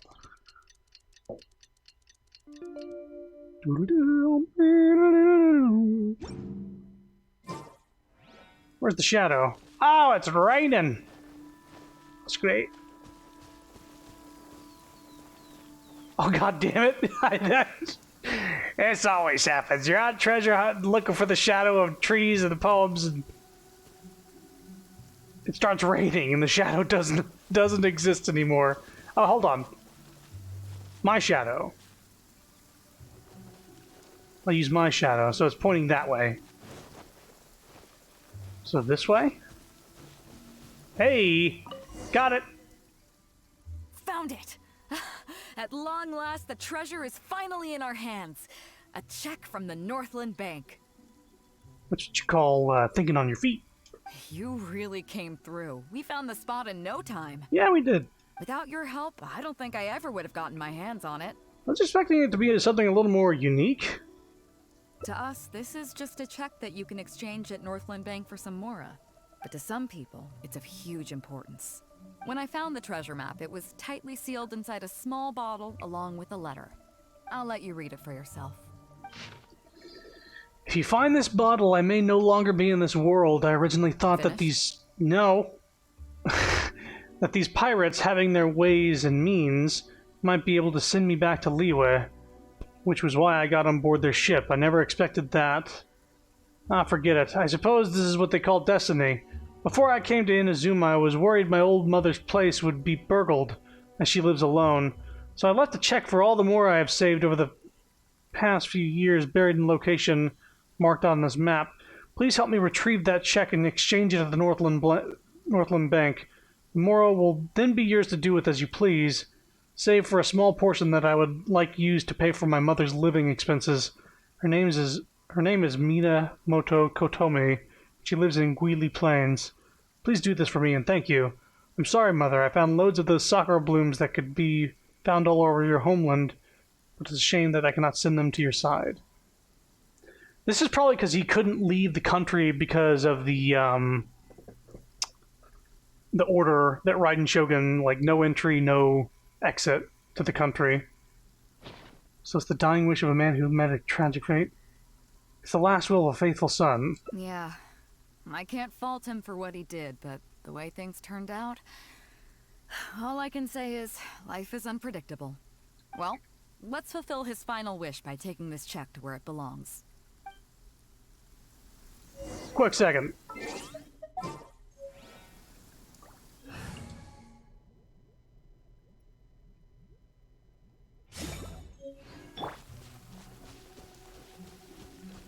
Gotta do an archery puzzle.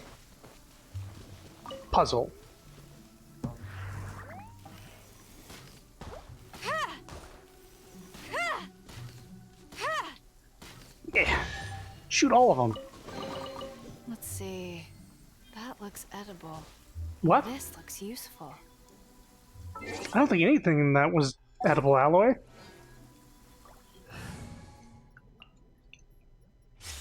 How interested would you guys be in me playing the first Horizon game on stream? I played a tiny bit way back when, but I could honestly start over because I don't remember much. I know Forbidden West came out recently. It's a long, another open world game, and we got Breath of the Wild around the corner.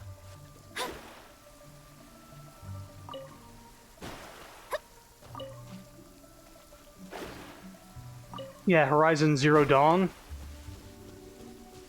I know Forbidden West is out. I'm waiting for it to get cheap so you can play it yourself. So you probably don't want it spoiled. This is it. Oh boys, it's time for your first job. There's so many other things to play. I was just wondering if there was any interest. Give this check to the old lady who lives in that wooden hut. Tell her it's a welfare payment from the Liyue Ministry of Civil Affairs. No, I just wouldn't show up. I don't think I was here when you started. No, I didn't do it on stream. I got it a long time ago when I first got my PS4. I got it for cheap, like $20, something like that. And no, I think my luck is that it became a free PlayStation Plus game like the next month. But I tried it off stream. I played maybe an hour or something like that. It seemed fun, but I never got into it. It came out the same day as Breath of the Wild, I think. So you can probably tell where I put my time, especially stream time. Yes, boss. What's up? I have some sakura blooms that I picked up in Inazuma. I want her to have them too. I see. But you only find sakura blooms in certain places, right? It must have been quite a bit of work collecting all these, surely. Let's just pick one, huh? One's enough to show that you care. You've already helped me out so much today. Okay, off you go then. Take her the sakura bloom along with the check. And if she asks, tell her, your child in a faraway land sends his best wishes. She's resting her arm on my head. That's a good picture. As the sakura from one's homeland sink into the sea, so too the wandering son's thoughts are delivered to his mother. That's good. Osmantha. Please, young lead. One more quest. Probably picking a different, yeah, the other area. Tastes the same as I remember.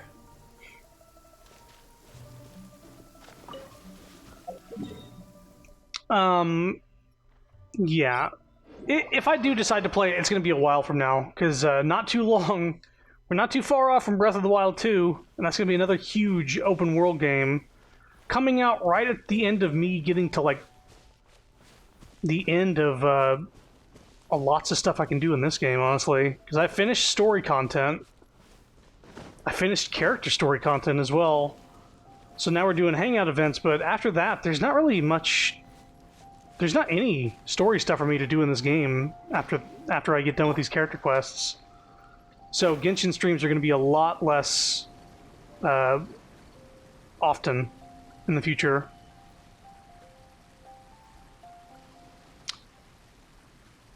Oh, there was a picture of the Traveler and Beidou hiding behind a rock while they delivered a letter. And Beidou was resting her elbow on the Traveler's head. They're probably saying that was you.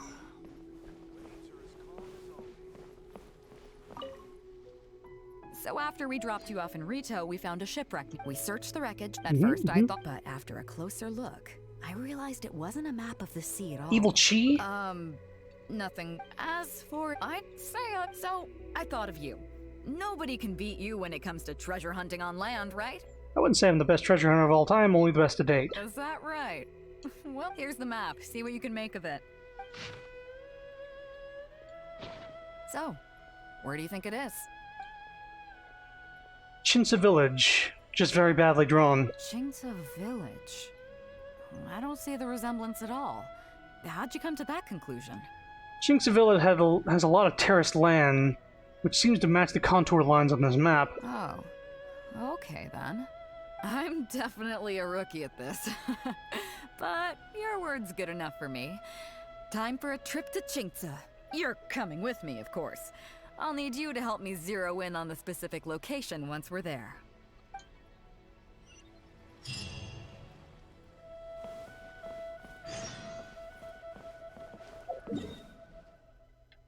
Let's see here. Oh, right next to teleport. Also, for some reason on Steam, you can only buy the fancy version of Horizon. Forbidden West, you're talking about?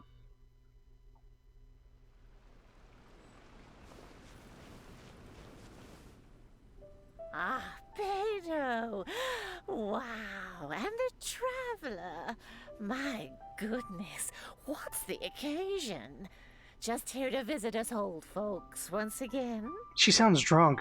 It hasn't been all that long since we last had a visit from the Crux.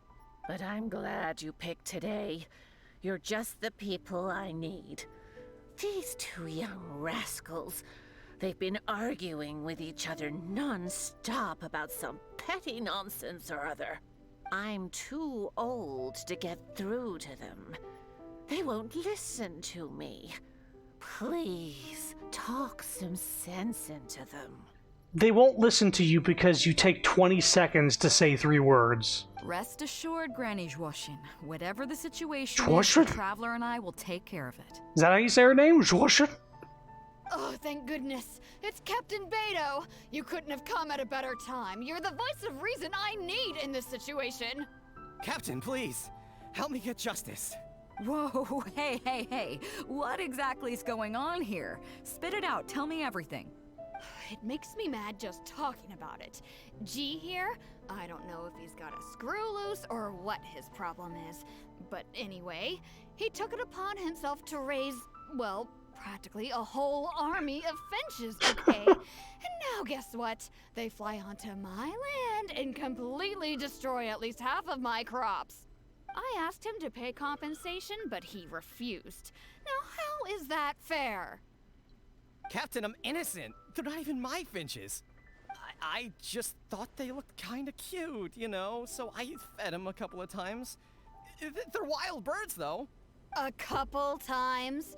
Are you kidding me? That's rich. Really rich. There were 2 of them when you first started. 2 finches. Now you have a whole roof full of finch nests.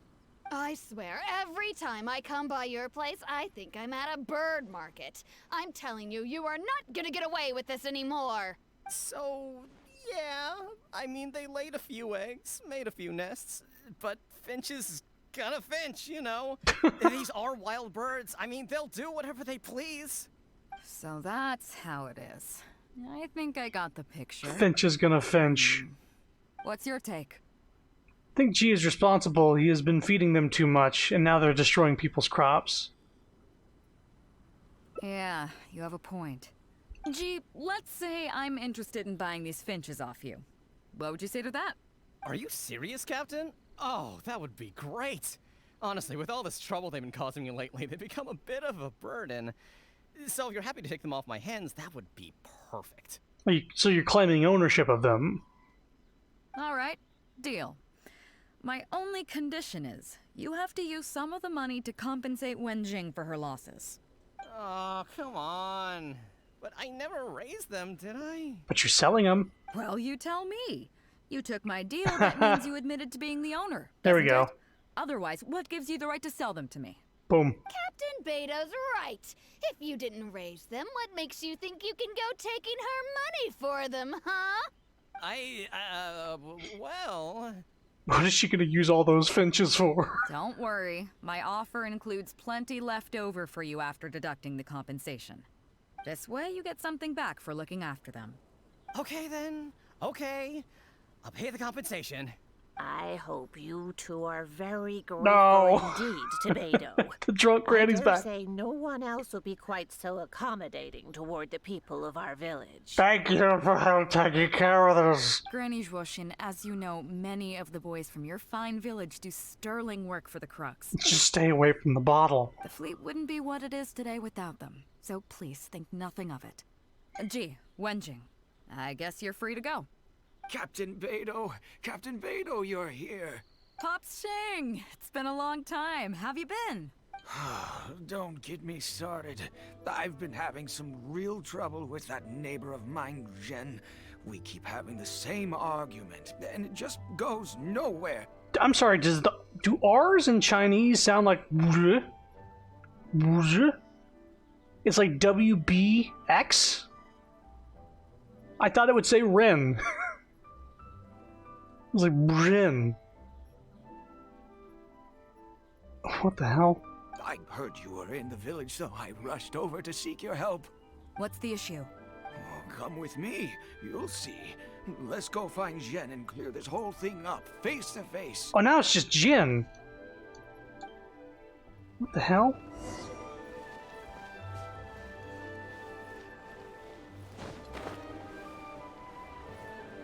Because the X is pronounced like a CH in Chinese. So I've gathered so far.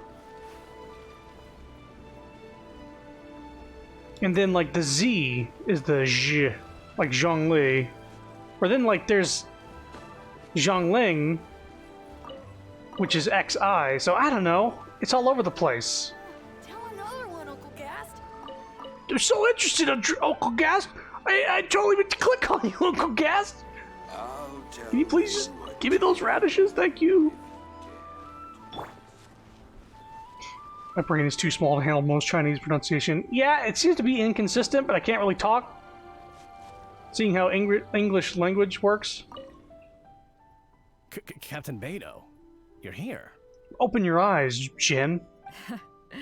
I heard that you and Pops Xing had a little misunderstanding. So, what's up? Tell me about it. Maybe X is like a SH. Like so is Xiangling. For that character in the game. Zhen planted a tree on his property a few years back. It sounded like he was like, how do I pronounce it? Zhen planted a tree. I had no issue with it at the time. It's just a tree. But a few years on, it's grown taller than the roof of my house. Every morning when I get up and open the window, I just want to feel the sun on my face. But I'm greeted instead by the looming shadow of my neighbor's tree. It really affects my mood. Gas, like Minecraft gas, goes straight there. This dude is angry because he doesn't have sun in his eyes in the morning. He doesn't like the tree is shading his window. I asked Zhen to cut it down so I could get some sunlight back on my property. But he said no. It's like he's done this on purpose just to drive me crazy. I want the sun in my eyes in the morning. What don't you understand? Captain Beidou, you gotta believe me. I didn't intend to block the sunlight, but there's nothing I can do about it now. It's not just any old tree, you see. That tree was planted there by my late father. Not long after he planted it, he passed away. And just before he passed, he left me with some parting words. He said, "Don't cut down that tree. I planted it there to fuck with another old man. This will pay off in 20 years. Just you watch." He said our family's fortune was inauspicious and we needed something to suppress the bad luck. That's what he planted the tree for. How can I just chop it down? I'll be honest, I spent a few years studying in Liyue Harbor, so I don't actually share his superstitious beliefs. But still, that doesn't change the fact that this was my father's dying wish. Why don't we just pick up the old man's house and move it somewhere else? Okay, I think I'm all clear on the situation. What are you thinking? I think Rin deserves some leniency. I was thinking along the same lines as you. Sorry, Jin. Look, Pops, I'm not trying to make excuses for Zhen, but just try putting yourself in his shoes for a moment. Zhen's desire to protect his tree isn't for money or because he wants to hurt anyone, or for the sake of any superstition. He just wants to honor his father's dying wish. Pops, you have kids too, right? Yeah. When you put it like that. Pops, if you can agree to it, I'll have a word with Granny Zhuoxin and see about getting you some money from the relief fund as compensation for having your sunlight blocked. So the R is just the zh noise. That's so wild. As for the tree, That sounds good to me. Whatever you think, Captain Beidou. The tree can stay. Some compensation would make me feel much better about the whole thing. Thank you, Captain Beidou. And thank you for understanding Pops Xing. I'll make sure to trim it back when I get home to let some more light through. It'll be such a relief not to have to worry about this anymore. We came here for treasure, right? On a separate note, I remember the Crux last visited the village not very long ago. Is there some special reason why you're back in person so soon? nothing all that special, just personal reasons. I'm looking for some treasure. Old fuck is just complaining because he's entitled, doesn't need compensation. Like, walk outside. Yeah, dude, the tree isn't like the fucking Gaia tree, the fucking life tree. Yggdrasil. You can move away from the tree. Just go. Huh? Treasure? Wait a second. That reminds me, I saw Chongping and Defu arguing in the fields earlier. It sounded like they were both trying to lay claim to some treasure. I don't know if it's related to the one you're looking for, but anyway, they're probably still there now. Really? Okay, well, you and Pop Shing can go about your business now. I'll go see what the situation is. This should be the final ending for the night. And the next time I stream this, it'll be a different character hangout event, depending on what everybody's feeling. We could probably go to Ningguang. Gap! It's mine! Huh? Beidou, you're just in time. Defu is being completely unreasonable. What happened? I'm not being unreasonable, Captain. I got Chongping to help me plow my land because it's the busy season. And then, what do you know? He plows up a treasure chest. Way I see it, it's my land, so the treasure belongs to me, right? I think it's a pretty clear-cut case. You say that, Defu, but what you're forgetting is that I came to help you plow your fields out of the goodness of my heart, and you haven't paid me a single mora. It was also my plowing that turned up this chest. However you cut it, surely I'm entitled to at least some of the treasure. That's fair. The domestic drama just keeps coming today. What are your thoughts? I know a legal expert. I think she's better suited to handling this kind of stuff. Okay, I think I'm up to speed here. If you two really want to take this further, I can get a legal expert from Liyue Harbor to adjudicate. As for the costs, I'll cover them. What do you think? Neither of you seems thrilled about this course of action. Okay, so plan B. I'll be straight with you. The reason I came here today was to look for some treasure.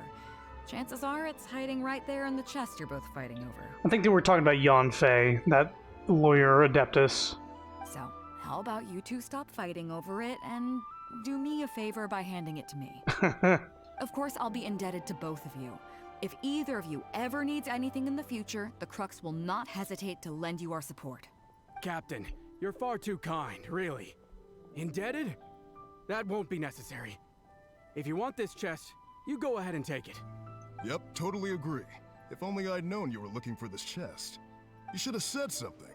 I would have delivered it to you personally to save you the trip. It seems like it's been quite a busy day for you, helping us settle all our little quarrels.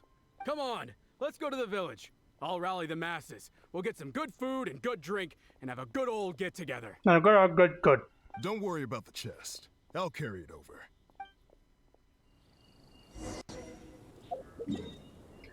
$2,100. Will it be good? I hope so. Will it be good? I don't know. You never know. 2,100. Fashionably late. Guys, I think it'll be good. Just a hunch. Ah, shit. Hey, there's the treasure chest. Nobody will mind if I... This isn't a treasure chest. It's just a chest. A footlocker.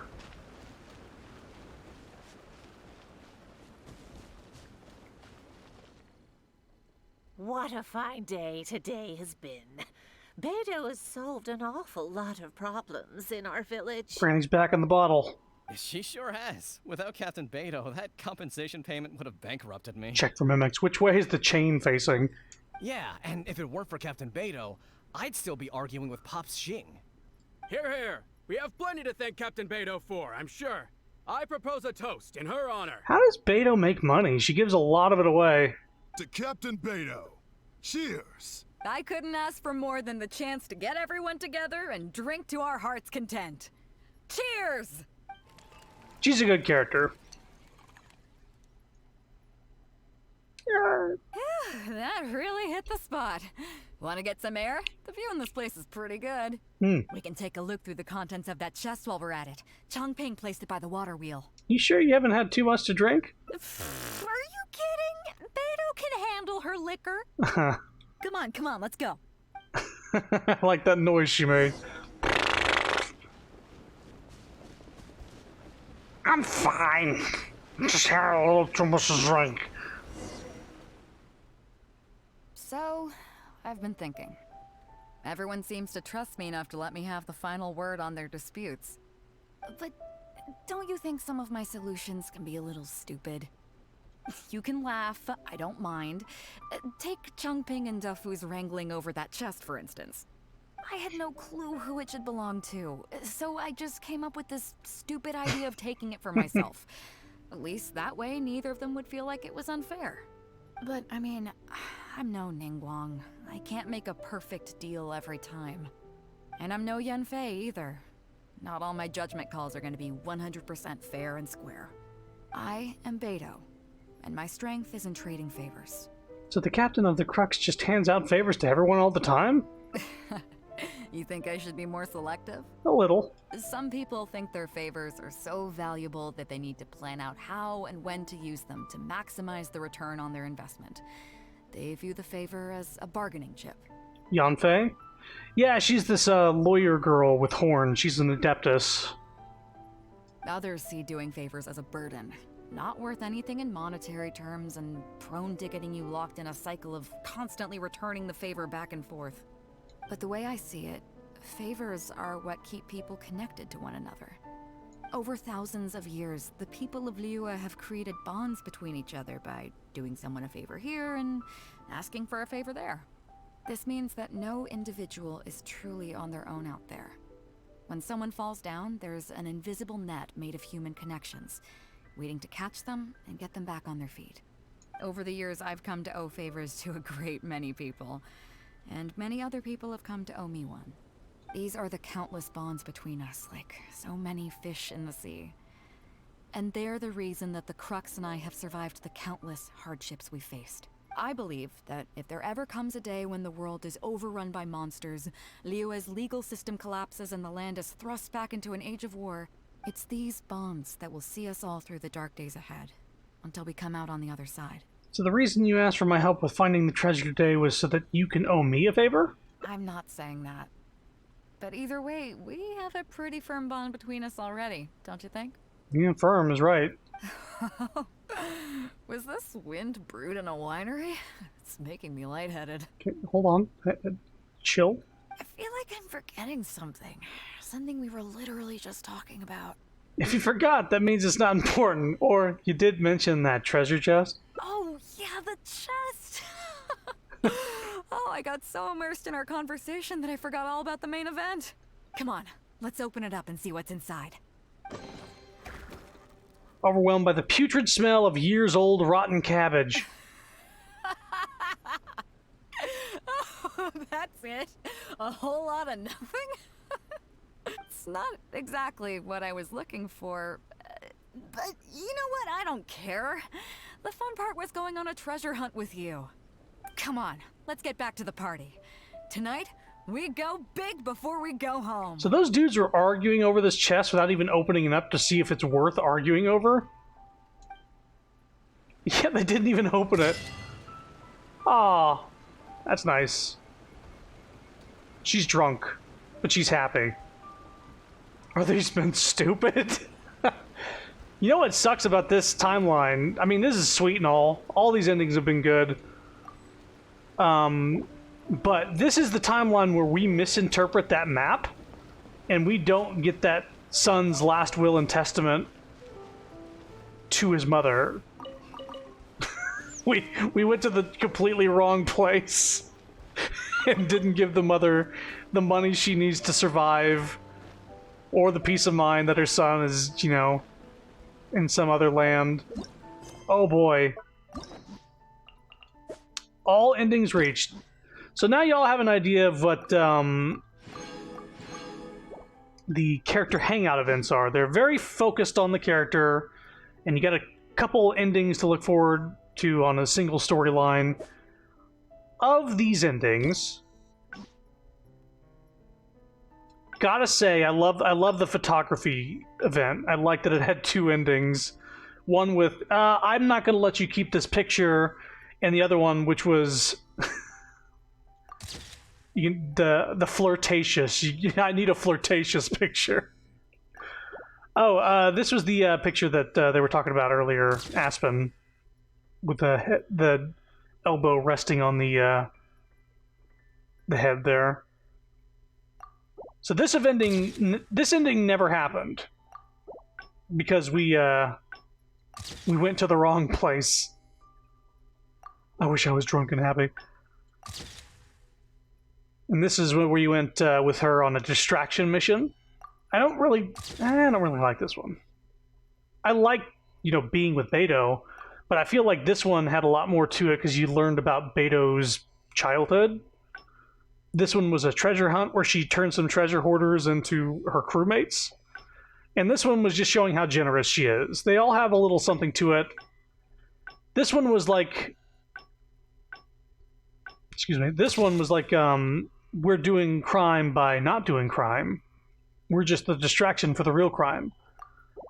And she didn't even tell us what the fucking thing was. Oh, it just shows all of them here. That's nice.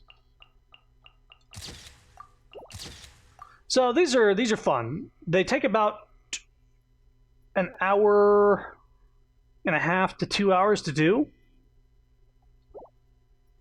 Some of them can probably be more difficult than others, but they take a while. Remember Diona's having a annoying stealth segment? I didn't really like that.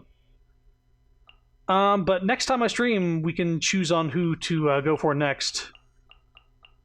All of these are probably going to be pretty good. I have Noelle's Part 2, got Barbara, Chongyun, or is that how it's pronounced? Is it Xiangyun Bennett? Which I'd actually like to know more about him. The only thing we know is that he has bad luck. He hung out in the snowman event. We saw that. Toma, who people simp endlessly for. He's really sweet. Seiyu, which we saw once in the story. She's a ninja. She did a distraction, or she did a stealth mission while we did a fireworks distraction. Goro, general of Kotori Sangonomiya, the water fish girl. Yunjin, she's a kabuki theater sort of actress, opera actor, and then Ningguang, she runs the Jade Chamber, and Beto's girlfriend by all definitions, I would say. Still confused about who you thought was me. I think they were saying that the Traveler was you and Beto was resting on your head. I think that's what the joke they were making.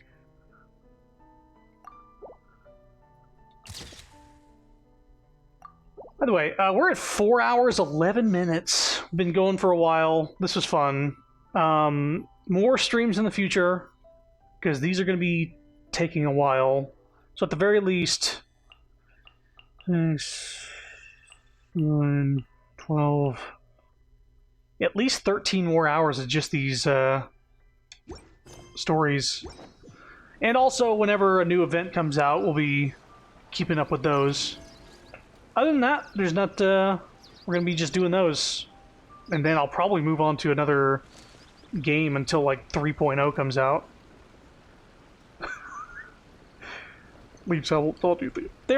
She was kneeling. The Traveler was kneeling. She's not that short compared to Beto. But I guess try to think of who you'd want to see me go for next time. Otherwise, I'm going to stop the stream for tonight. Hope you had fun. I moved my mouse, so of course the computer freaks out. Hope you all had a good night. Bye-bye.